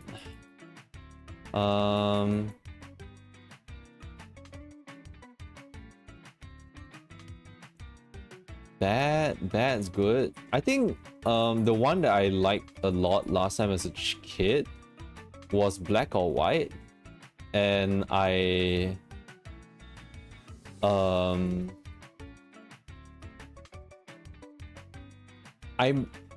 misremember the MV. I think there's very specific parts of the MV that I totally remembered, which was like, oh, the kid that I totally forgot is Macaulay Culkin from like Home Alone in the MV, and like the kid like blasting their dad off with like loudspeakers, because the dad was like, turn that off, turn that loud music off, and the child was like, no, and he hooked up his kid like his CD player to like a large like house like home theater system and just like whang, and then blasted the dad off to like space or whatever.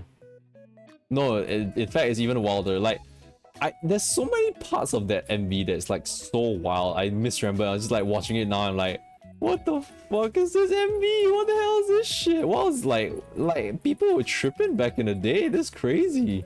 It's so wild. Like literally the dad got like blasted off, not into space, but all the way to Africa. I'm like, what the fuck? Like that's their segue into the other part of the MV where like Michael Jackson starts like starts singing like the Black or White song, which is like, it's a really good song. I think it's just really sad, like knowing that like what he kind of became later on in life, if what is to be believed. I don't know if I feel like he did have the thing where he was like a pedophile. There was a lot of drama in his life, I think, as well. I have no idea what happened to his house, which was a zoo that he converted into a zoo and stuff. I have no idea about his childhood. Man was troubled, and maybe trouble as well. But yeah, that was a favorite song, and the MV was really wild. I totally forgot. And I was thinking like, there was a very vivid memory of mine, which was Michael Jackson like anamorphing into a Black Panther, and like that stuck in my mind. I forgot where it's from, so I just searched out on YouTube like Michael Jackson Black Panther, and like it literally it's the black or white video, and I'm like, wait, it's in this MV? What the fuck? Why? It's so weird because like apparently there's a third part to the MV where the Michael Jackson like he sings like black or white, and there's like there's the people who's anamorphing into each other and like changing their faces and stuff, which is really crazy and really freaky now that you look at it.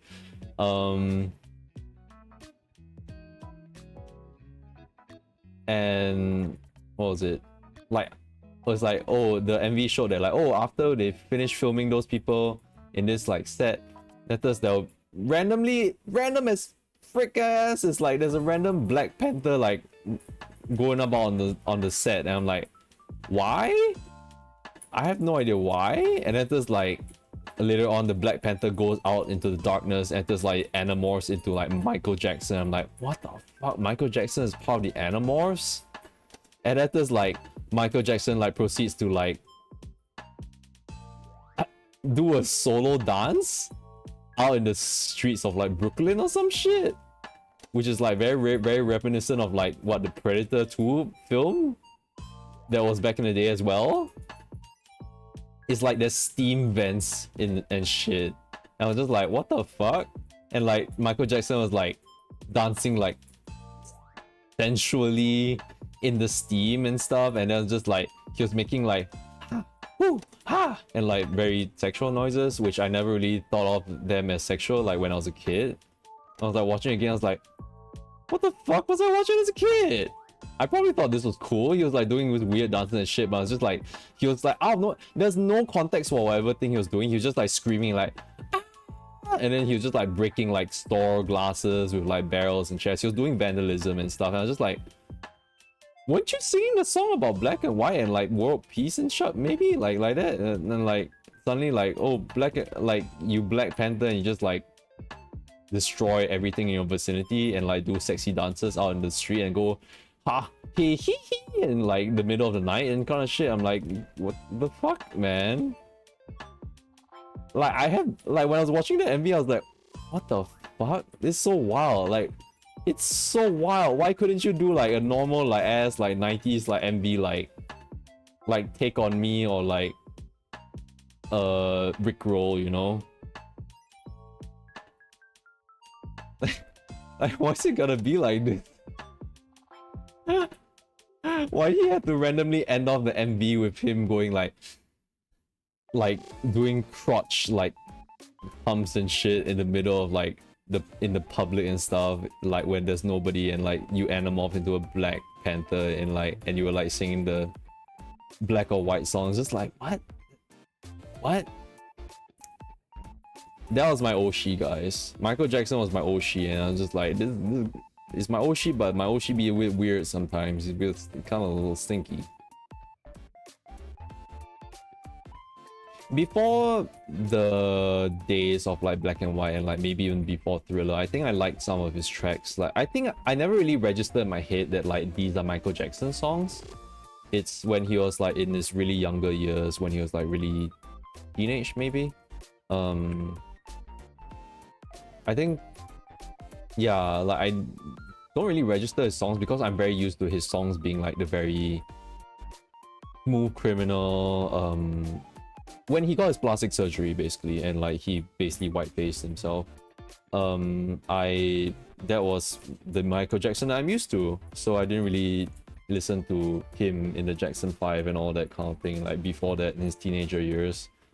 But like those songs that he had back then were like pretty good.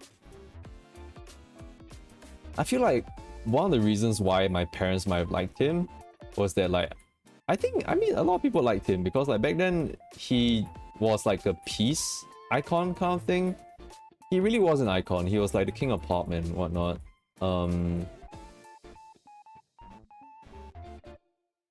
And I guess he fell. It's kind of sad, really.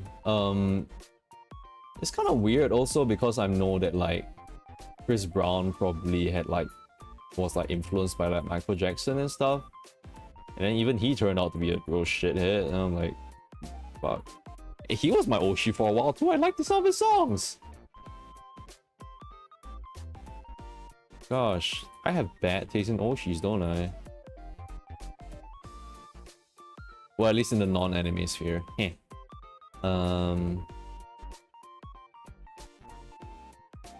Yeah, so I'll just remember Michael Jackson by his songs at the very least. And like, you know, they were good.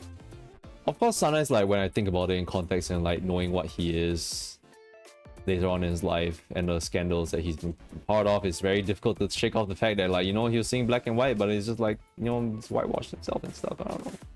It's kind of weird. Like, I don't know. Yeah. You could say that maybe he was a smooth criminal. Oh shit. So that was what he was alluding to. Yeah, I had no... I don't have no idea why. I was just like, randomly just like... The he suddenly came to mind. I was just like, I want to listen to Michael Jackson songs. And I'm just like, listening to that at work, and I was just like, yeah, it's fun. I like his songs. I think maybe it's sort of the nostalgia trip for me. It was great.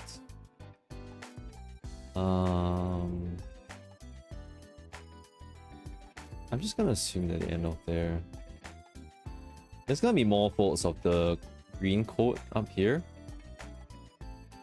This might be enough. It might not be enough. Might be enough. There. In fact, these circles are really big now. Are they? Maybe I made them a little bit too big.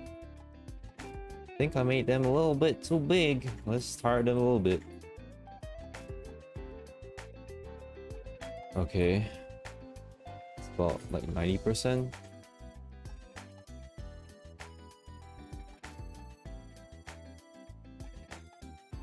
Oh, no.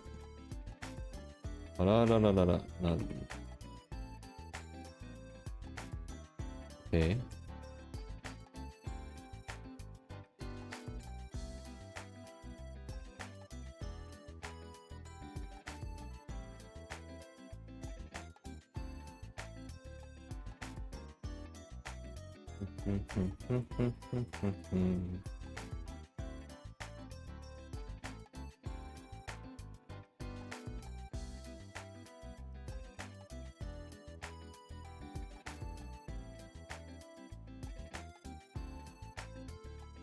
Oh yeah, I can't remember if we talked about like National Day before, but I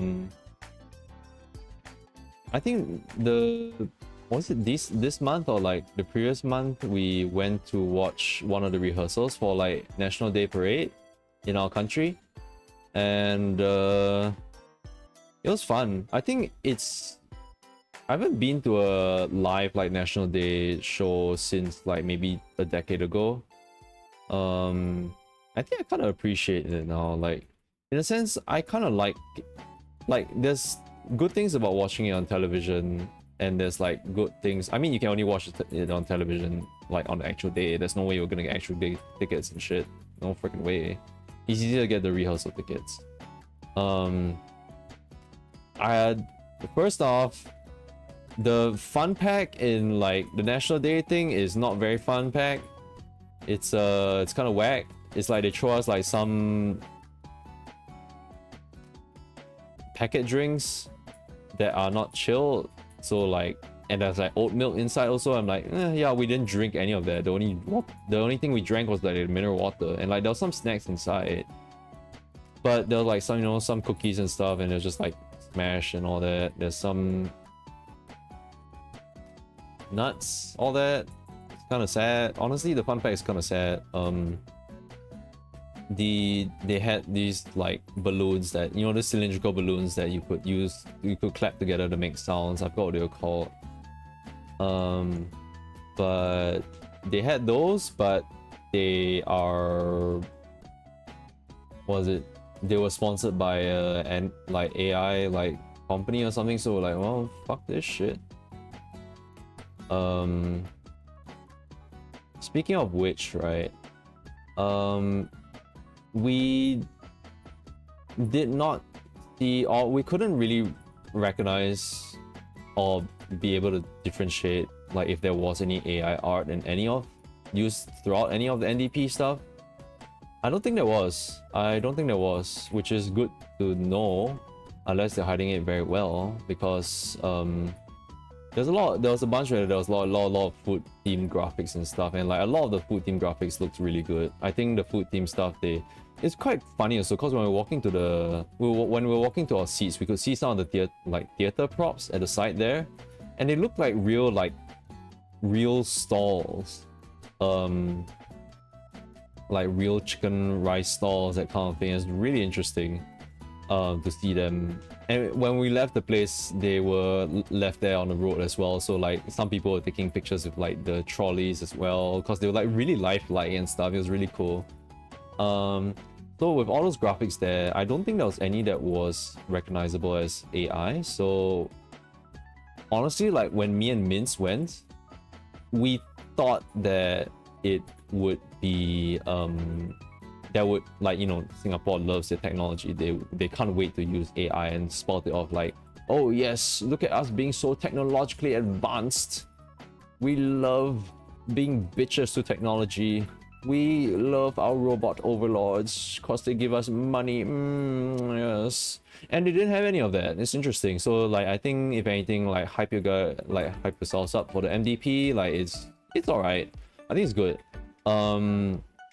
You guys could listen to the new National Day parade song, for like Singapore National Day song, because we have like one almost every year, and some of them are bangers, some of them aren't.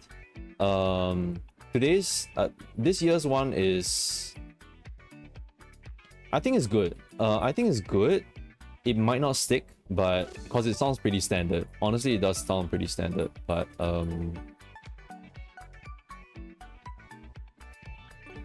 I mean, I'd be hard pressed to write a song for that has to be patriotic, you know, and sound good at the same time as well. Like, it's very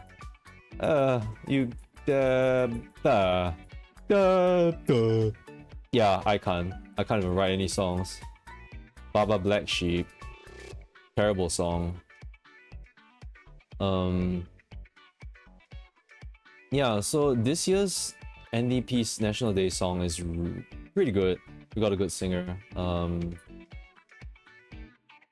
It's pretty standard fare, but you know, it doesn't step on any toes. This thing, I feel like it doesn't really. It's not like, I feel like sometimes some of the songs that comes out from this country is like, you know how I said about like our country loves technological stuff also. They like to cater to like the young generation as well, or like, you know, old people like trying to cater to the young generation. So they'll be kind of cringe. They'll kind of be like, oh yes, look at technology. Facebook. I'm like, no one uses Facebook no more, man. They'll be like, oh yes, look at this meme dance I'm doing. I'm like, auntie, that's not how you do the meme dance. Holy crap. Oh, you see like uncle like flossing. I'm like, oh my god. I mean, it's not specifically like our nation kind of thing, but it's just kind of funny to see that sometimes.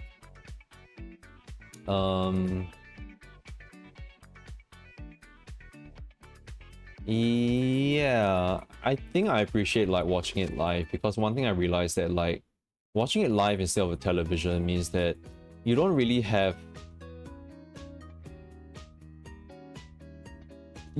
like the TV commentators talking to you as much on the stage.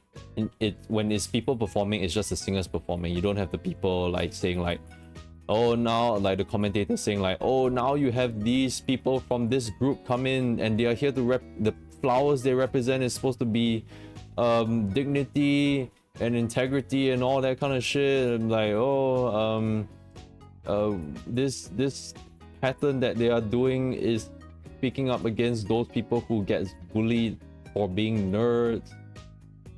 Gosh, I wish I was the flower pattern for that. I don't know. No, they don't make that much noise in your ear or anything when compared to like watching television. So I appreciate that. I do appreciate that, like watching it live. So I think we were lucky to get our tickets. We were very fortunate to get our tickets. Yeah, so hope you guys can see it. It was nice to see the jets fly by as well as watching the parachuters go as well. We of course made the joke that like because they're called the Singapore Lions, or I mean, who else in Singapore isn't called Lion though? I don't know. The parachuting lions, and they were just like, oh yes, Roth Gals, yippee! And that was before like Ann Walker dropped. Not Dawn Trail, before Dawn Trail dropped.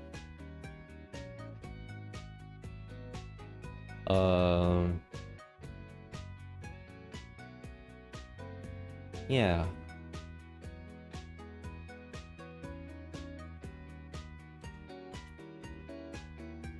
I don't think... No, I mean, my family wanted to do something on National Day, but it was basically going to the zoo, but I don't think we... Like, we're a little bit sick of going to the zoo, especially since we went there last time 2 years ago. And at this...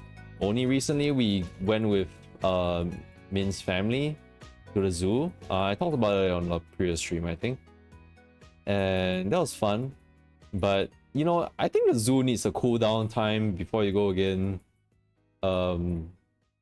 Otherwise, it might get a little bit boring. Same with like a lot of theme parks and whatnot.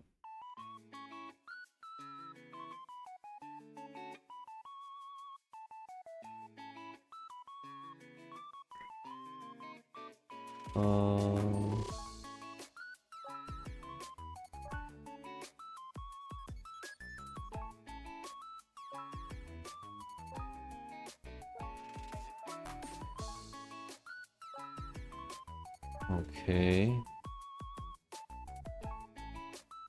Trying to match these lines up.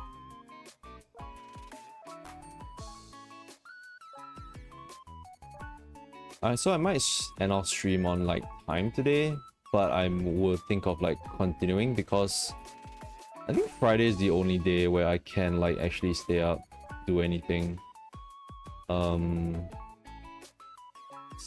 Saturday night is I'm not gonna stay up too late because we do have to jog next morning, and I do have like morning stuff as well. The weekdays are no go because sometimes I need to go to work in office. The most is that I have to wake up at like 9 o'clock if I'm work from home, which is good. But that's not really like you know, I can stay up like 2 a.m. like knowingly, like without worrying so much about it.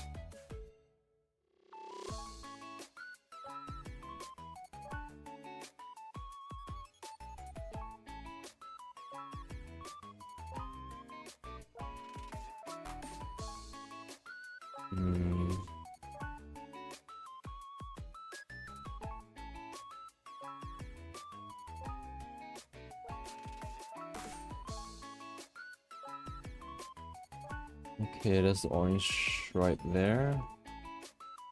I'm not gonna draw these chain decorations are pretty cool. I might have a brush for that actually. Well, I mean, downloaded, but I didn't. No wait, do I have it? I feel like I should have.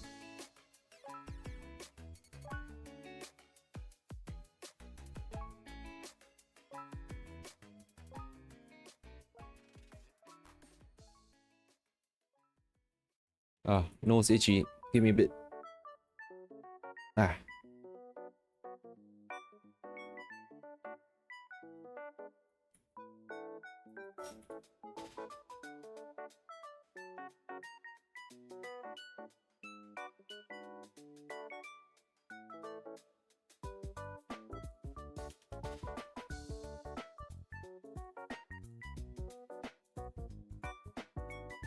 Hmm.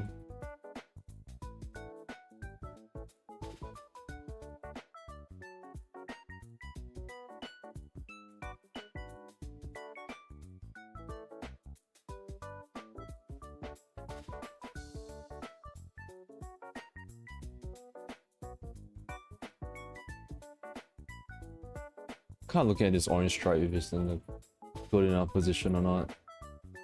Because I think if I do these triangles, they might come out really stretched. Eh.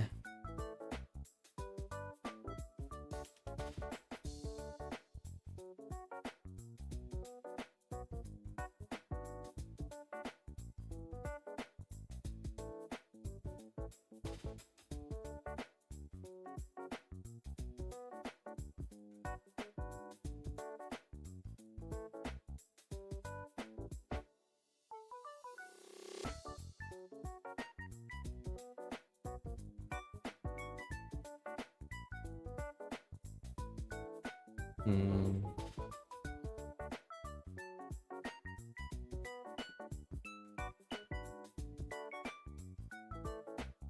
These things are gonna get warped anyway.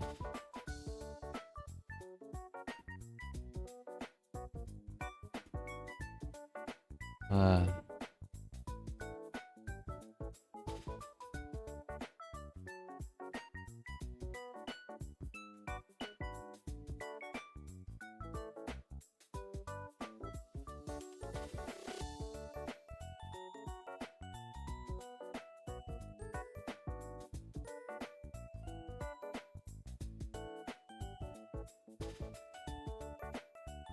Okay, wait, no, I just drew two triangles and that was it already. What the fuck? No, no, no, no, no, no, no, no, no. Choto, choto, choto. That's not how it works.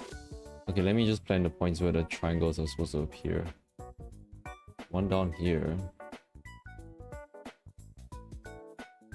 Then you space out 1, 2, 3. No, it's supposed to be 4 here, so I have to split this up equally. A little less equal because it's at the edge.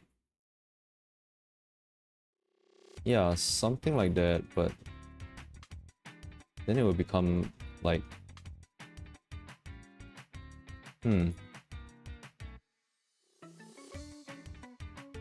really thin triangles.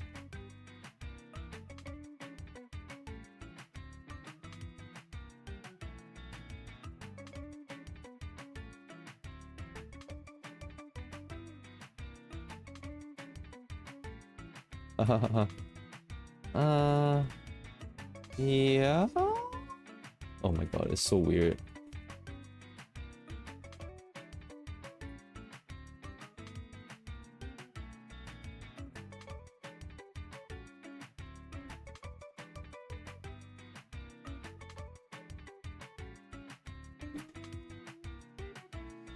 Oh, I'm feeling kind of sleepy already. No.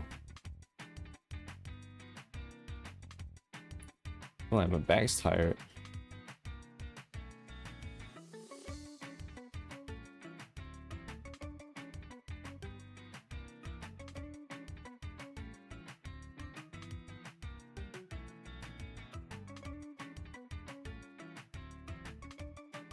Yeah, this is way too stretched out.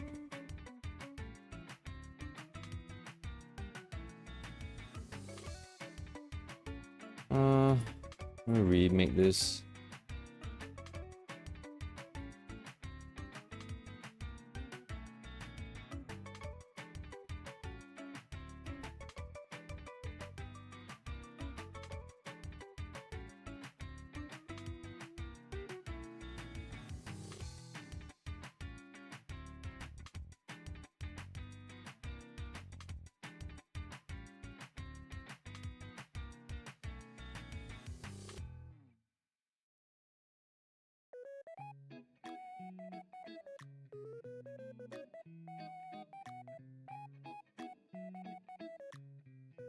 Hmm.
Sorry, I'm just zoning out right now. Just Lineart. Lineart just does that. Zoning out.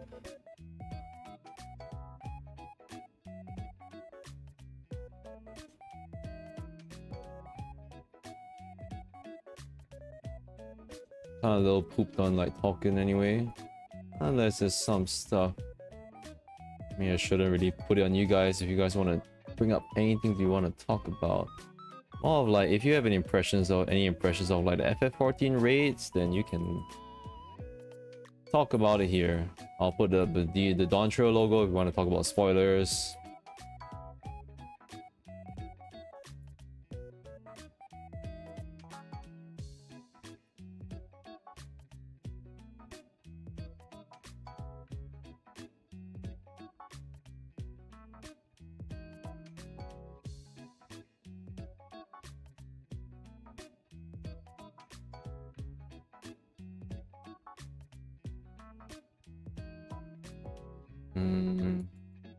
It's still a little slanted. I don't know why I just consciously just slant that shit like that. I don't know why I do that.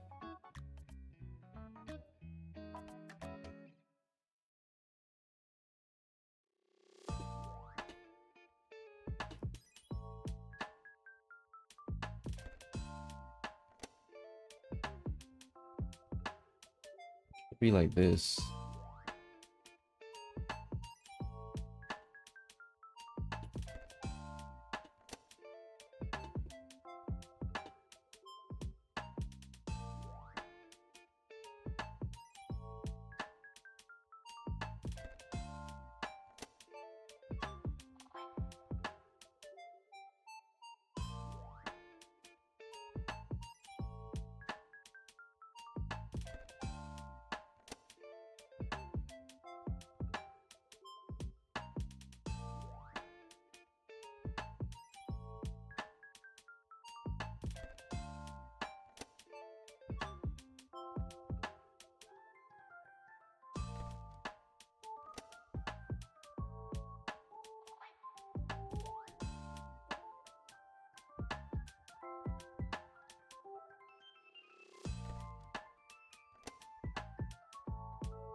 Okay, now add the triangles in. Let's see, 4 triangles. Can I wing it? Save these triangles like this. No, I just keep making it 3 triangles in.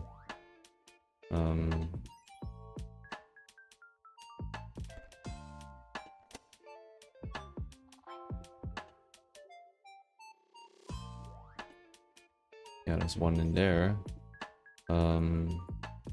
One triangle that's here.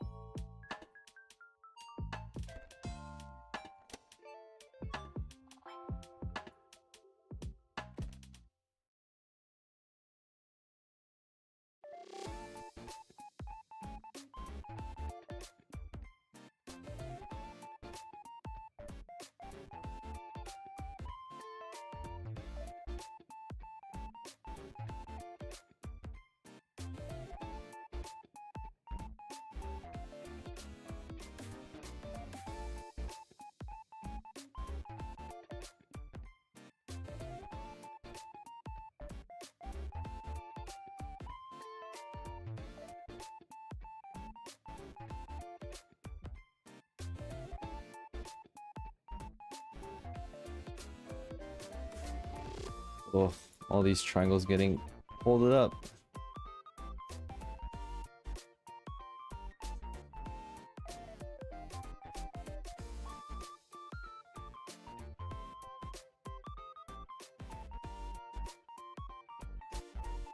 And elongated as well. I hope that's fine.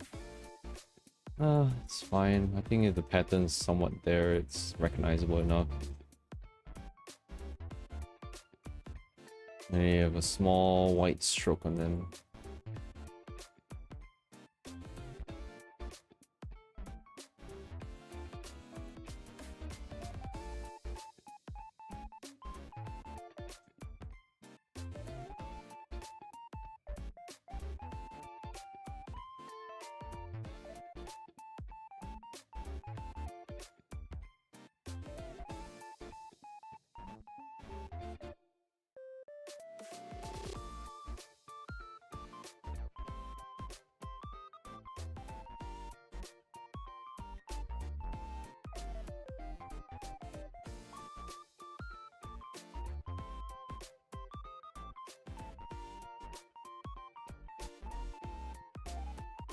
Hmm.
Yeah, that makes sense. Okay.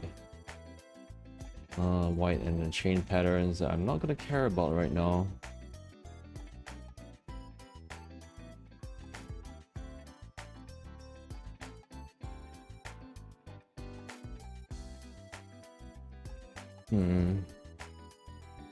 Honestly, this thing doesn't really go all the way back that far, but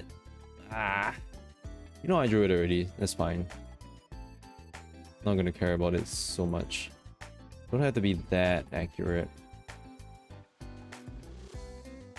Just be a little bit more relaxed about it.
Ooh, burp and mad durans, no. Duran breath.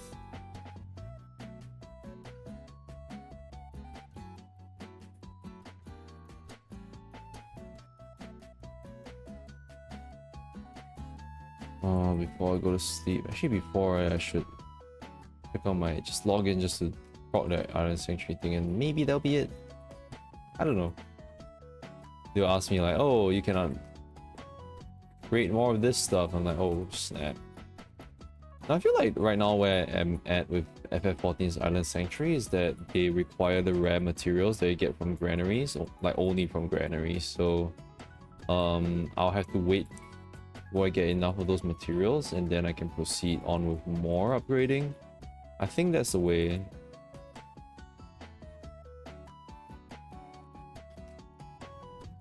Just want to level up more, man.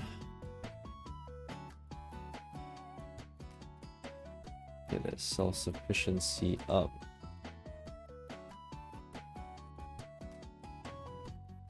Alright.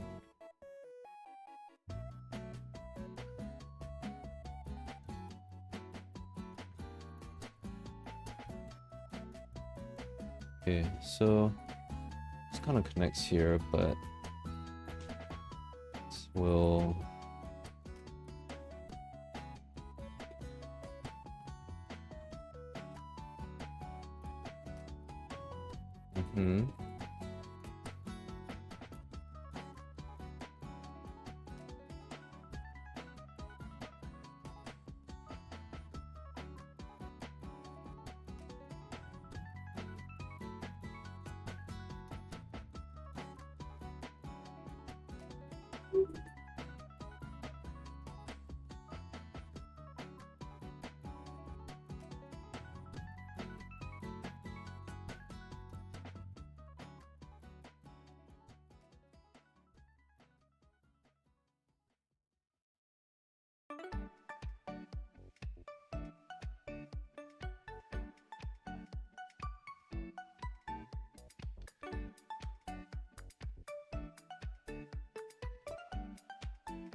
I think this part's more like, is it like this? No, it seems to be like that, which doesn't make any sense. No, I think it has to be like this. Yeah, I think it has to be like this instead.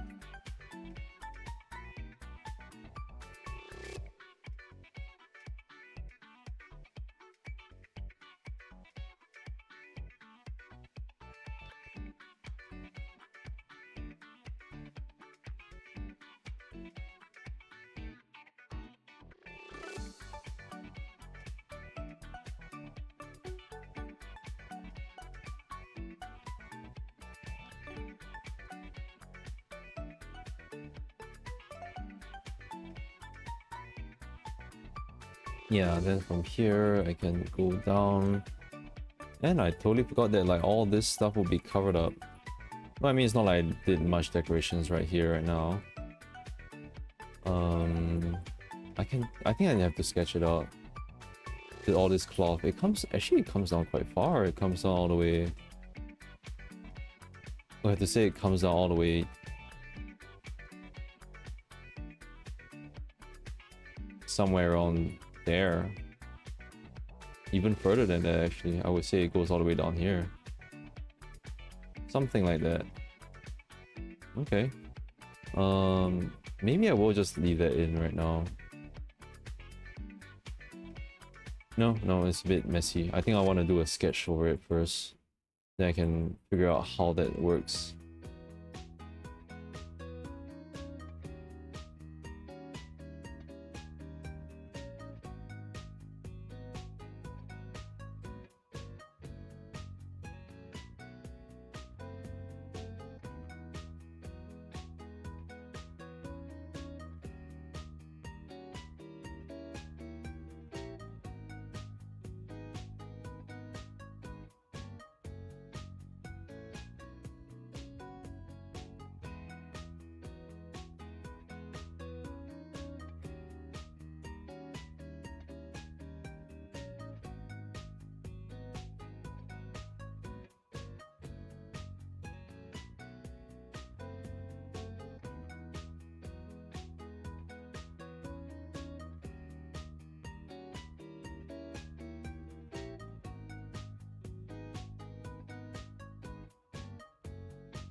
Hmm.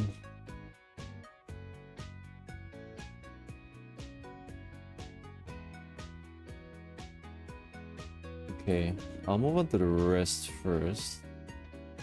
Oh, there is a little fanny pack over there.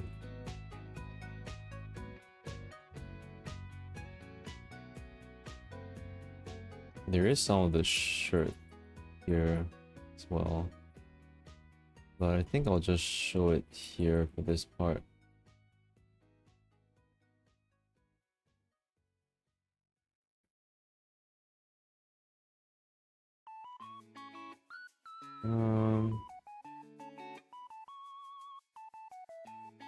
Yeah, this part's fine.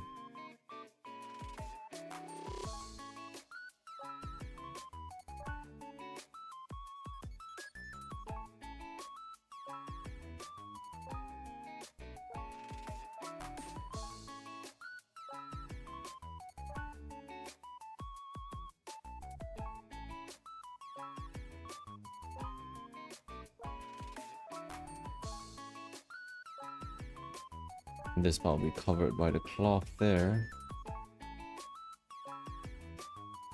They kind of just put it as like, this is a stash rather than a shirt. Kind of weird, honestly. A little bit lazy with that. I guess. Okay. We can very quickly like do the top part first. Still just 12. I did nerf like Misha's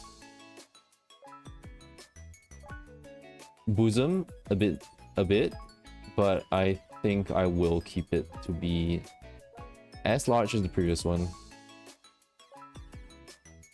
Because you know what, even if it isn't like the, you know, the 3D model, it's still, I think it's still pretty. I kind of want it. I kind of want it. That's the original sketch.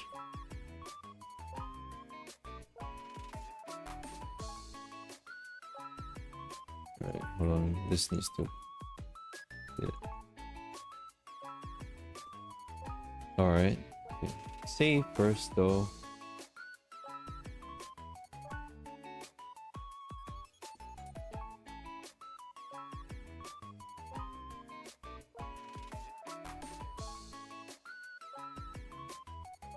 I didn't draw Misha's arm here, did I?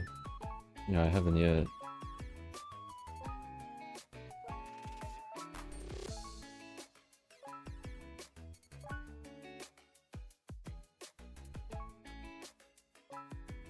Unless I have to like scale them down by a little bit, but it's kind of nice like that though.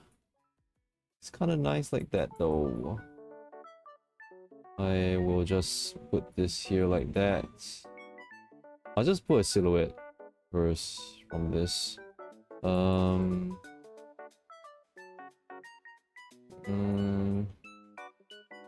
Yeah, I can't really tell much from here. Okay, can make a guess at least from the silhouette here.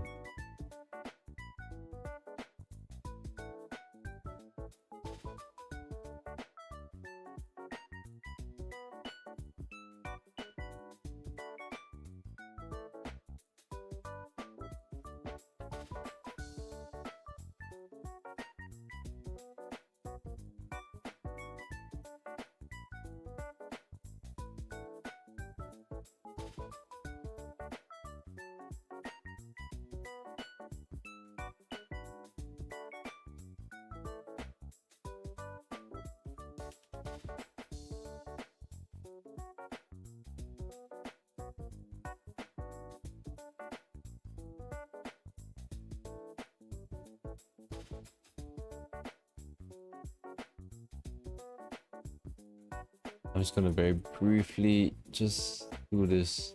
I don't know how this cloth works. I was thinking whether to make the cloth feel a little bit more heavier because of all the moisture in it. Like damp cloth.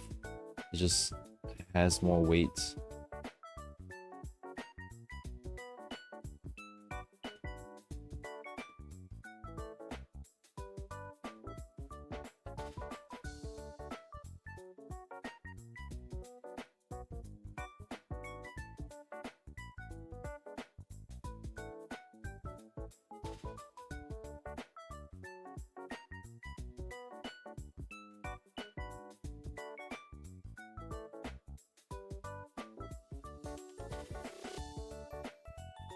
Oh man, it's random, but I just kind of realized that like the next time the Any Plus Cafe where we're at is going to be in our country is going to have a HoloLive collab. It might it'll most likely end up being Advent?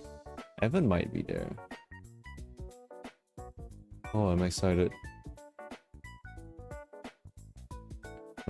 I don't really have that much time to like watch all of them and stuff now, but like, oh, I really want to like see like Hollow Justice. I fell off them so much, like Hololive girls. I just haven't been watching them all that much. Good evening to you too, Pon Ponka. Welcome. Good evening to you. Yum. Just mentioning about like how the Any Plus Cafe this year, if it was to do a Hololive collab, because the previous time it was like there was the Hollow Promise gals, so we might have one of Hollow Justice this time.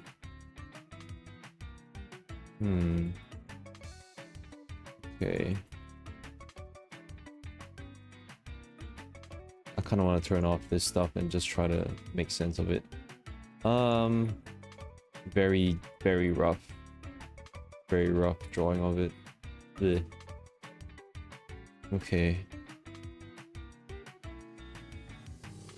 Now I'll follow the folds from these lines. It's a bit difficult to see the dark green on it though. Okay. Just needed to... thought you were saying Apollo Justice at first. Oh right, no. I mean Hololive Justice, not Apollo Justice. Apollo Justice will be coming in, I don't know. Depends on how fast I finish Trials and Tribulations. I mean, if it takes another 3 months, we might see it at the end of this year. But it also depends on how busy I will be. We're gonna start our Ace Attorney Trials of Tribulation playthrough this weekend on Sunday. I need to set the time. I think maybe 4 o'clock might be a safe choice. Otherwise you might start in the evening instead. Not this late in the evening, but you get it. This evening in Singapore time. Actually evening.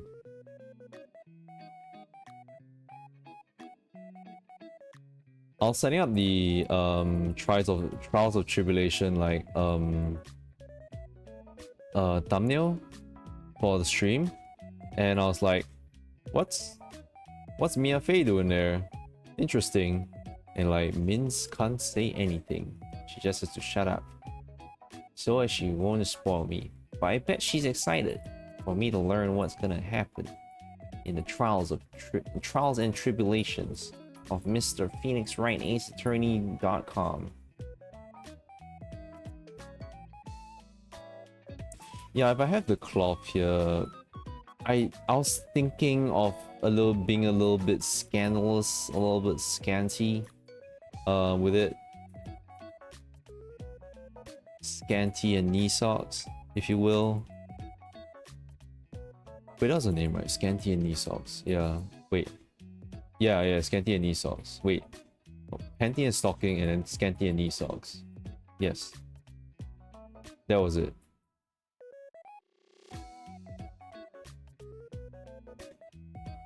Boy, their theme was banger as shit.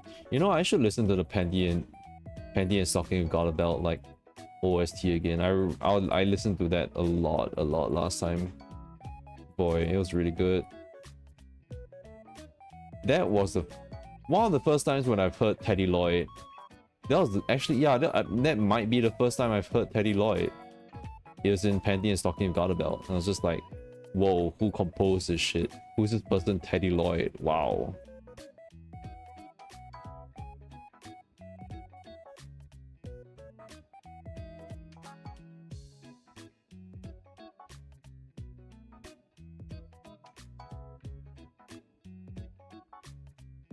I don't like if I add the weight to the thing, then it will come out like this.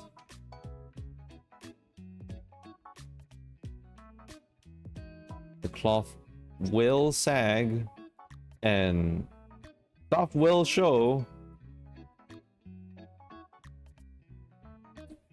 But I ain't complaining. And if Twitch doesn't complain, then I'm good. Twitch doesn't know what I'm doing right now.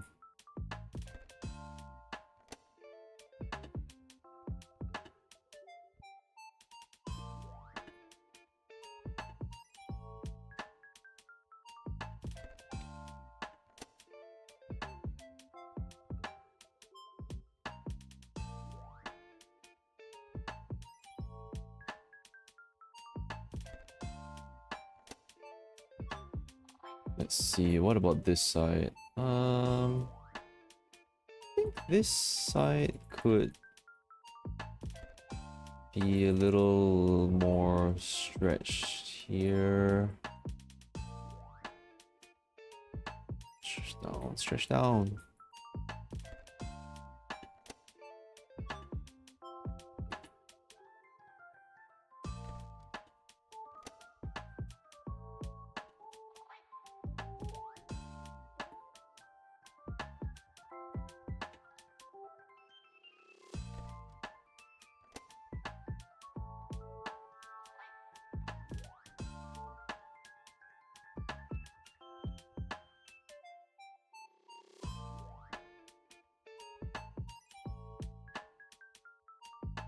Alright, let's tackle this side first.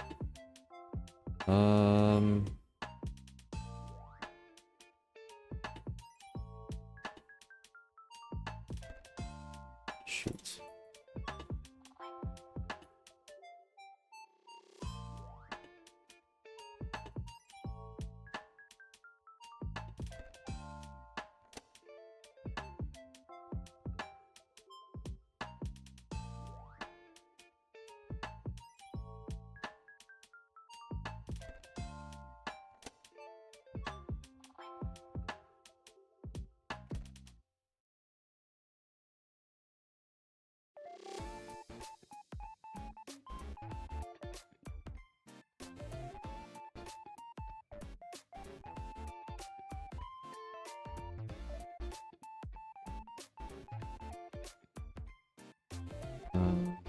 Okay, this cloth is gonna hang down like this.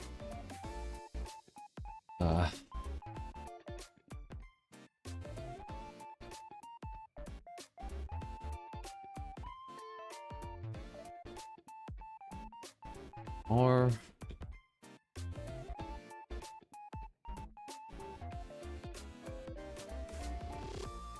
I was creating tangents.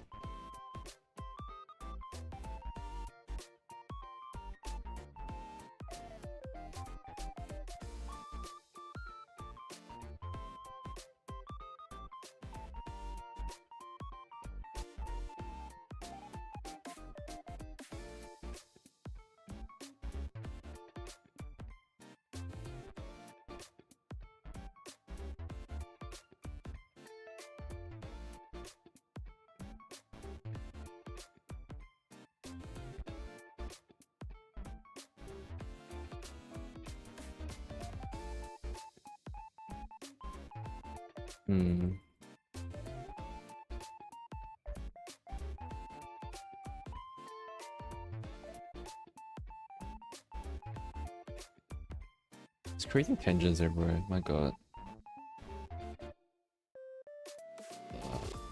Need to clear this area a little bit.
Hmm.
Whoa. Okay. Maybe I need to add a bit more gentleness here.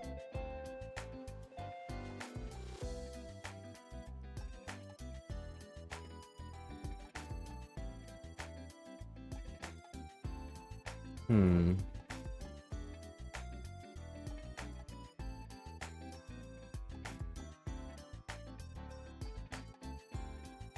Yeah, I think a fold here works. I'm not very good with floats that much.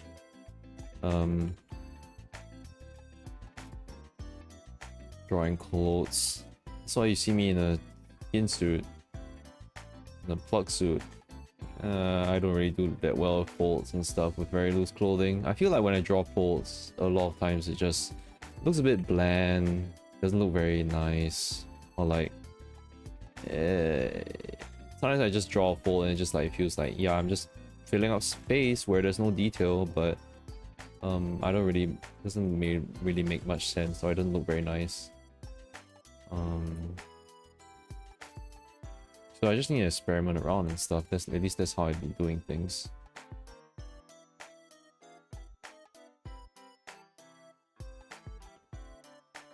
Like there's a lot of tutorials on folds and stuff, but like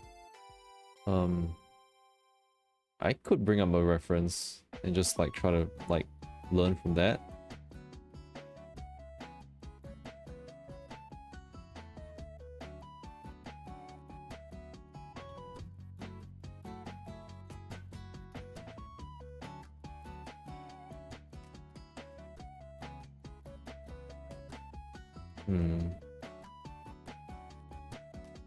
Like sometimes they just add a, like it's not just like that, it's they'll add a little angle to it.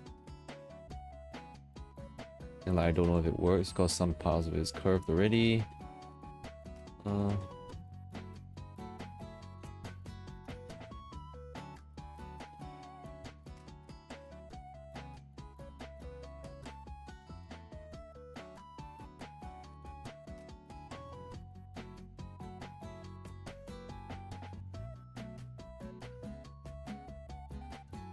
This is stretch folds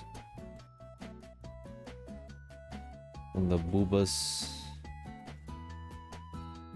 Maximus.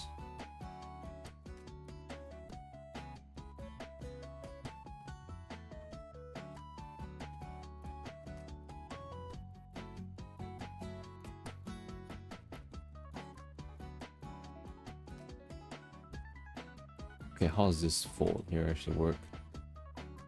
I feel like this would actually go down. Following this, it will go down.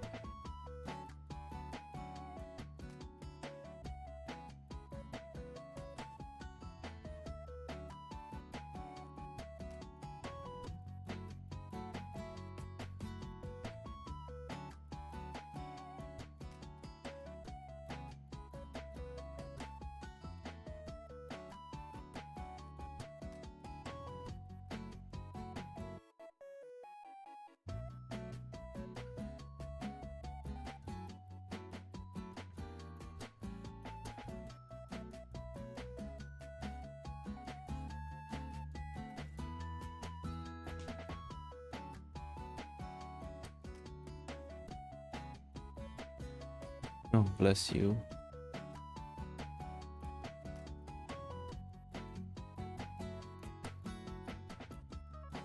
Oh, wait. No, no, this part is supposed to be... It's supposed to hang over this. Lay over this.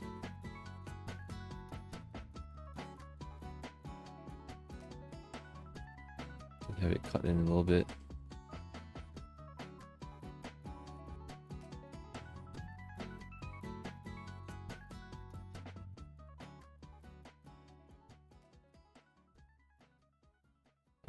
What's it look like here? Okay. I know it looks like a mess, but I can try to navigate it. I can do it.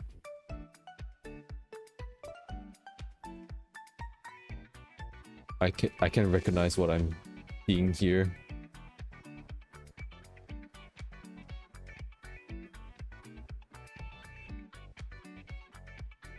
Alright. I just want to see like the body shape. Besides, if there's the cloth is way too loose, I can't see anything.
I think this...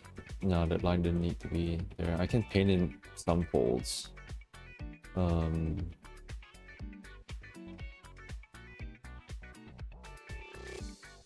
no, I said I might.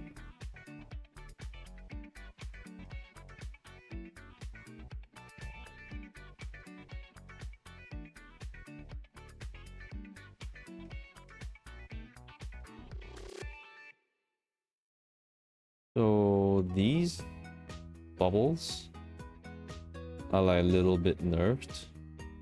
I might go with an old one that I have, so let's just draw that a little bit in now, just so I can understand the shape of like how things are supposed to go. I don't even remember if like these bubbles are... Is one smaller than the other? Yes. But I can make it such that this is a little bit less.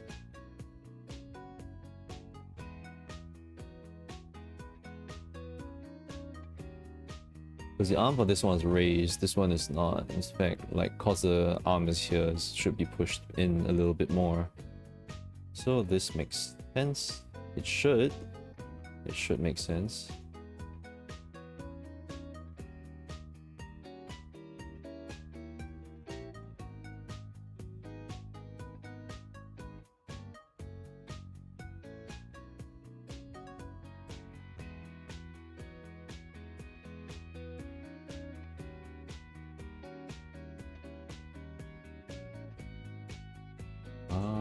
Alright. This part here.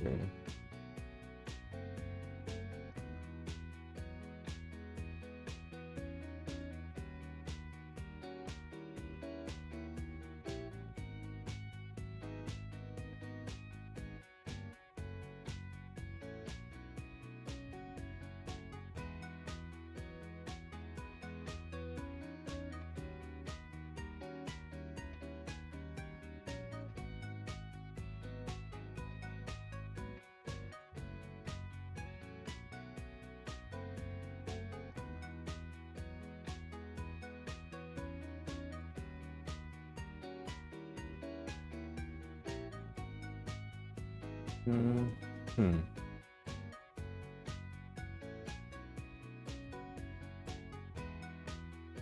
Yeah, doesn't this spot a little bit way too baggy right now?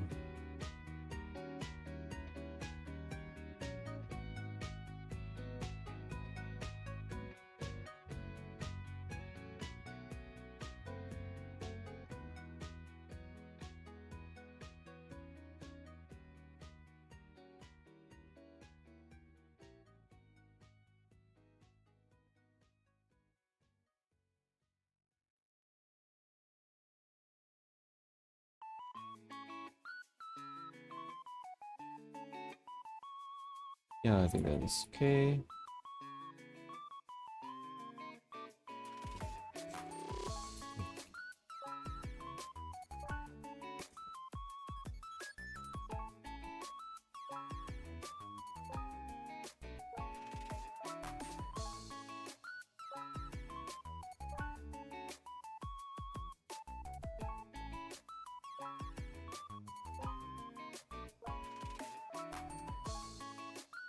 Hmm.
Hmm.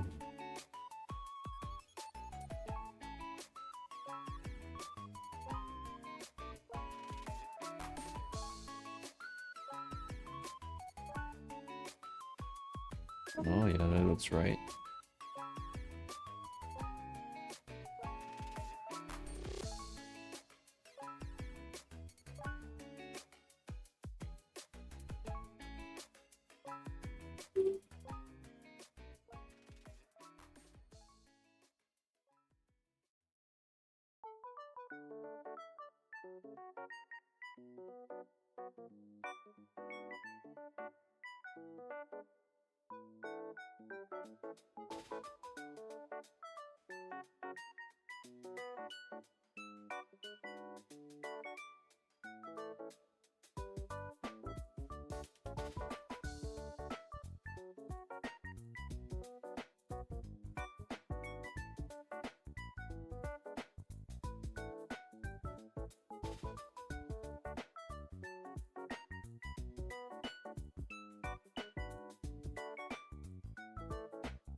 Oh, snoot.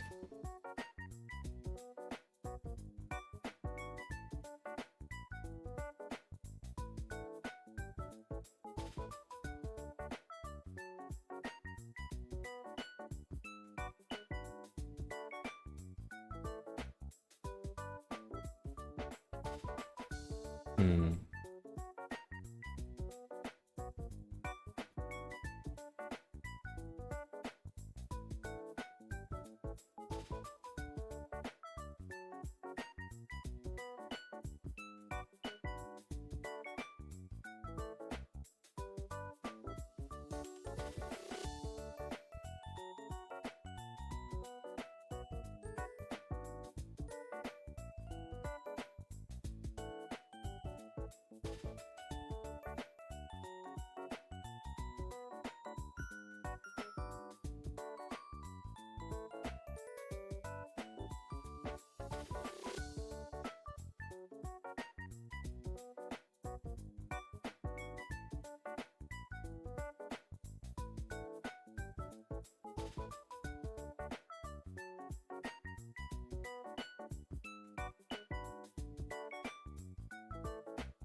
Okay, I want to stop for a bit and take a look at what we have so far. Okay, we got a bunch of details in now. I think the pants is almost done. It's just a few more details. The belt and stuff. The top, let's see. Let me just hide stuff. Like, does it make sense? There's not much. Oh my god, is there a mole? Hello? Hello, mole. Bye, mole. I don't think Misha would have a mole on a boo-boo. I mean, the game doesn't allow mole on the... Why not, though? Why... A beauty mark on the... That's dangerous. I mean, I could do that. That's the power of art. Being able to draw that shit in yourself. Hog. Okay.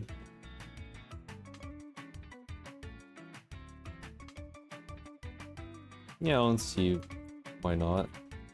I have to draw in the fur. I do have a fur brush. Hopefully that can help. All the furry parts.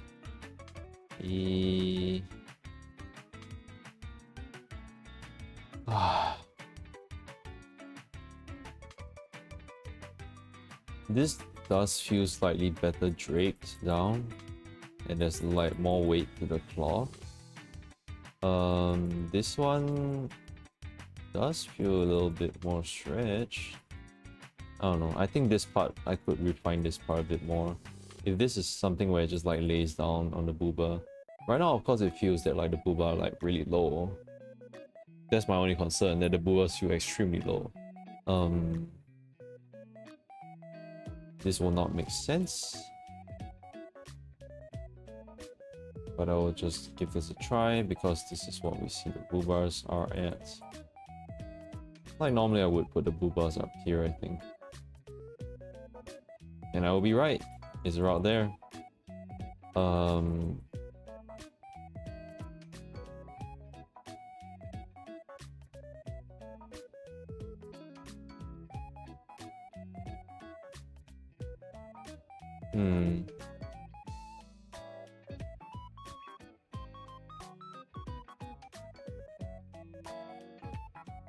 I might do a bit of adjustments on my sketches.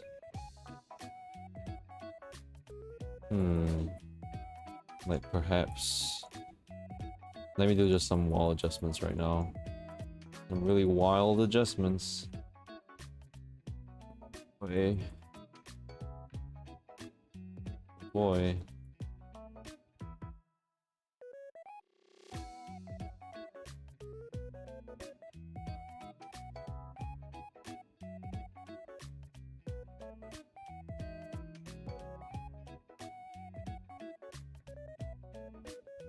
Like technically...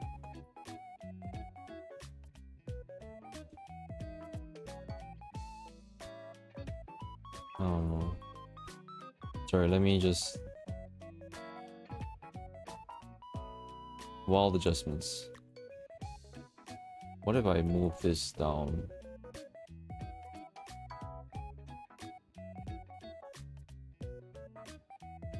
And then I cut this off. Let me put mask first. Just cut this off here.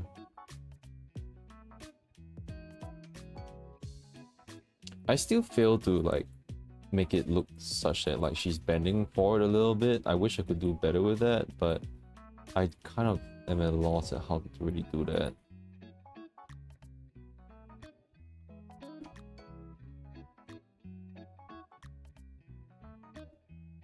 I would need to angle everything. I tried doing that. I think I tried doing that. Did I not try doing that? Okay, it didn't really work. Otherwise, this would be the head to the difference. How it would be. Let me think. This is fine.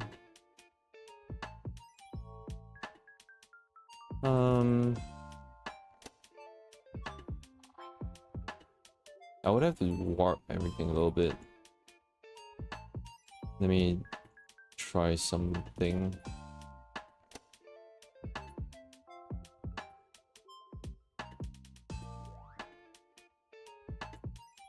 It's gonna look extremely whack. Transform, mesh transformation.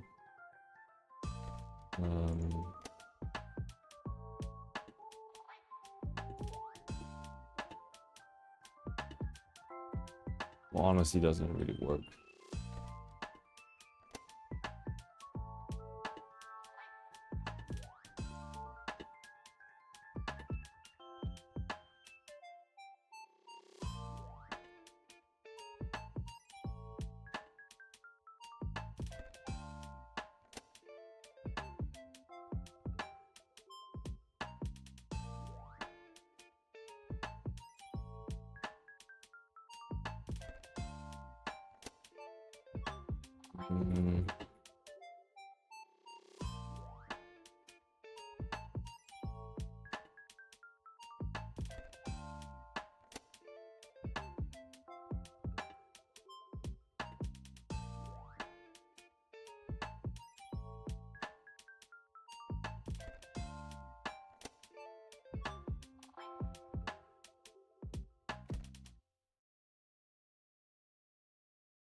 A little difficult to fix it with the mesh transformation.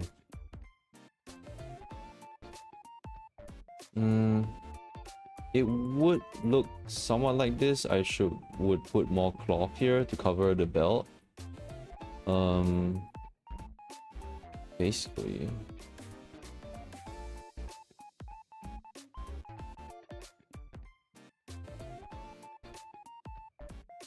It's kind of what I would do.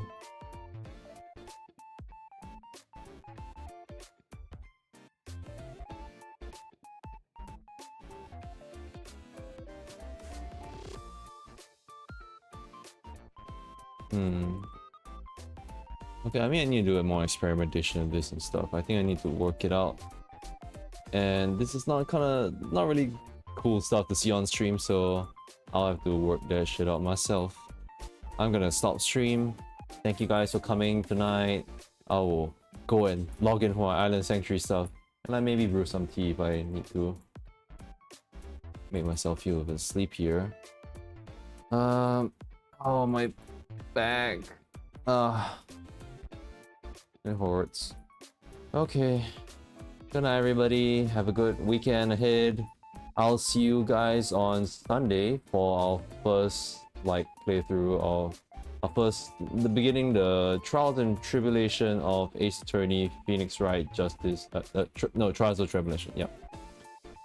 Good night. Good night, everybody. Have a good weekend. Bye bye.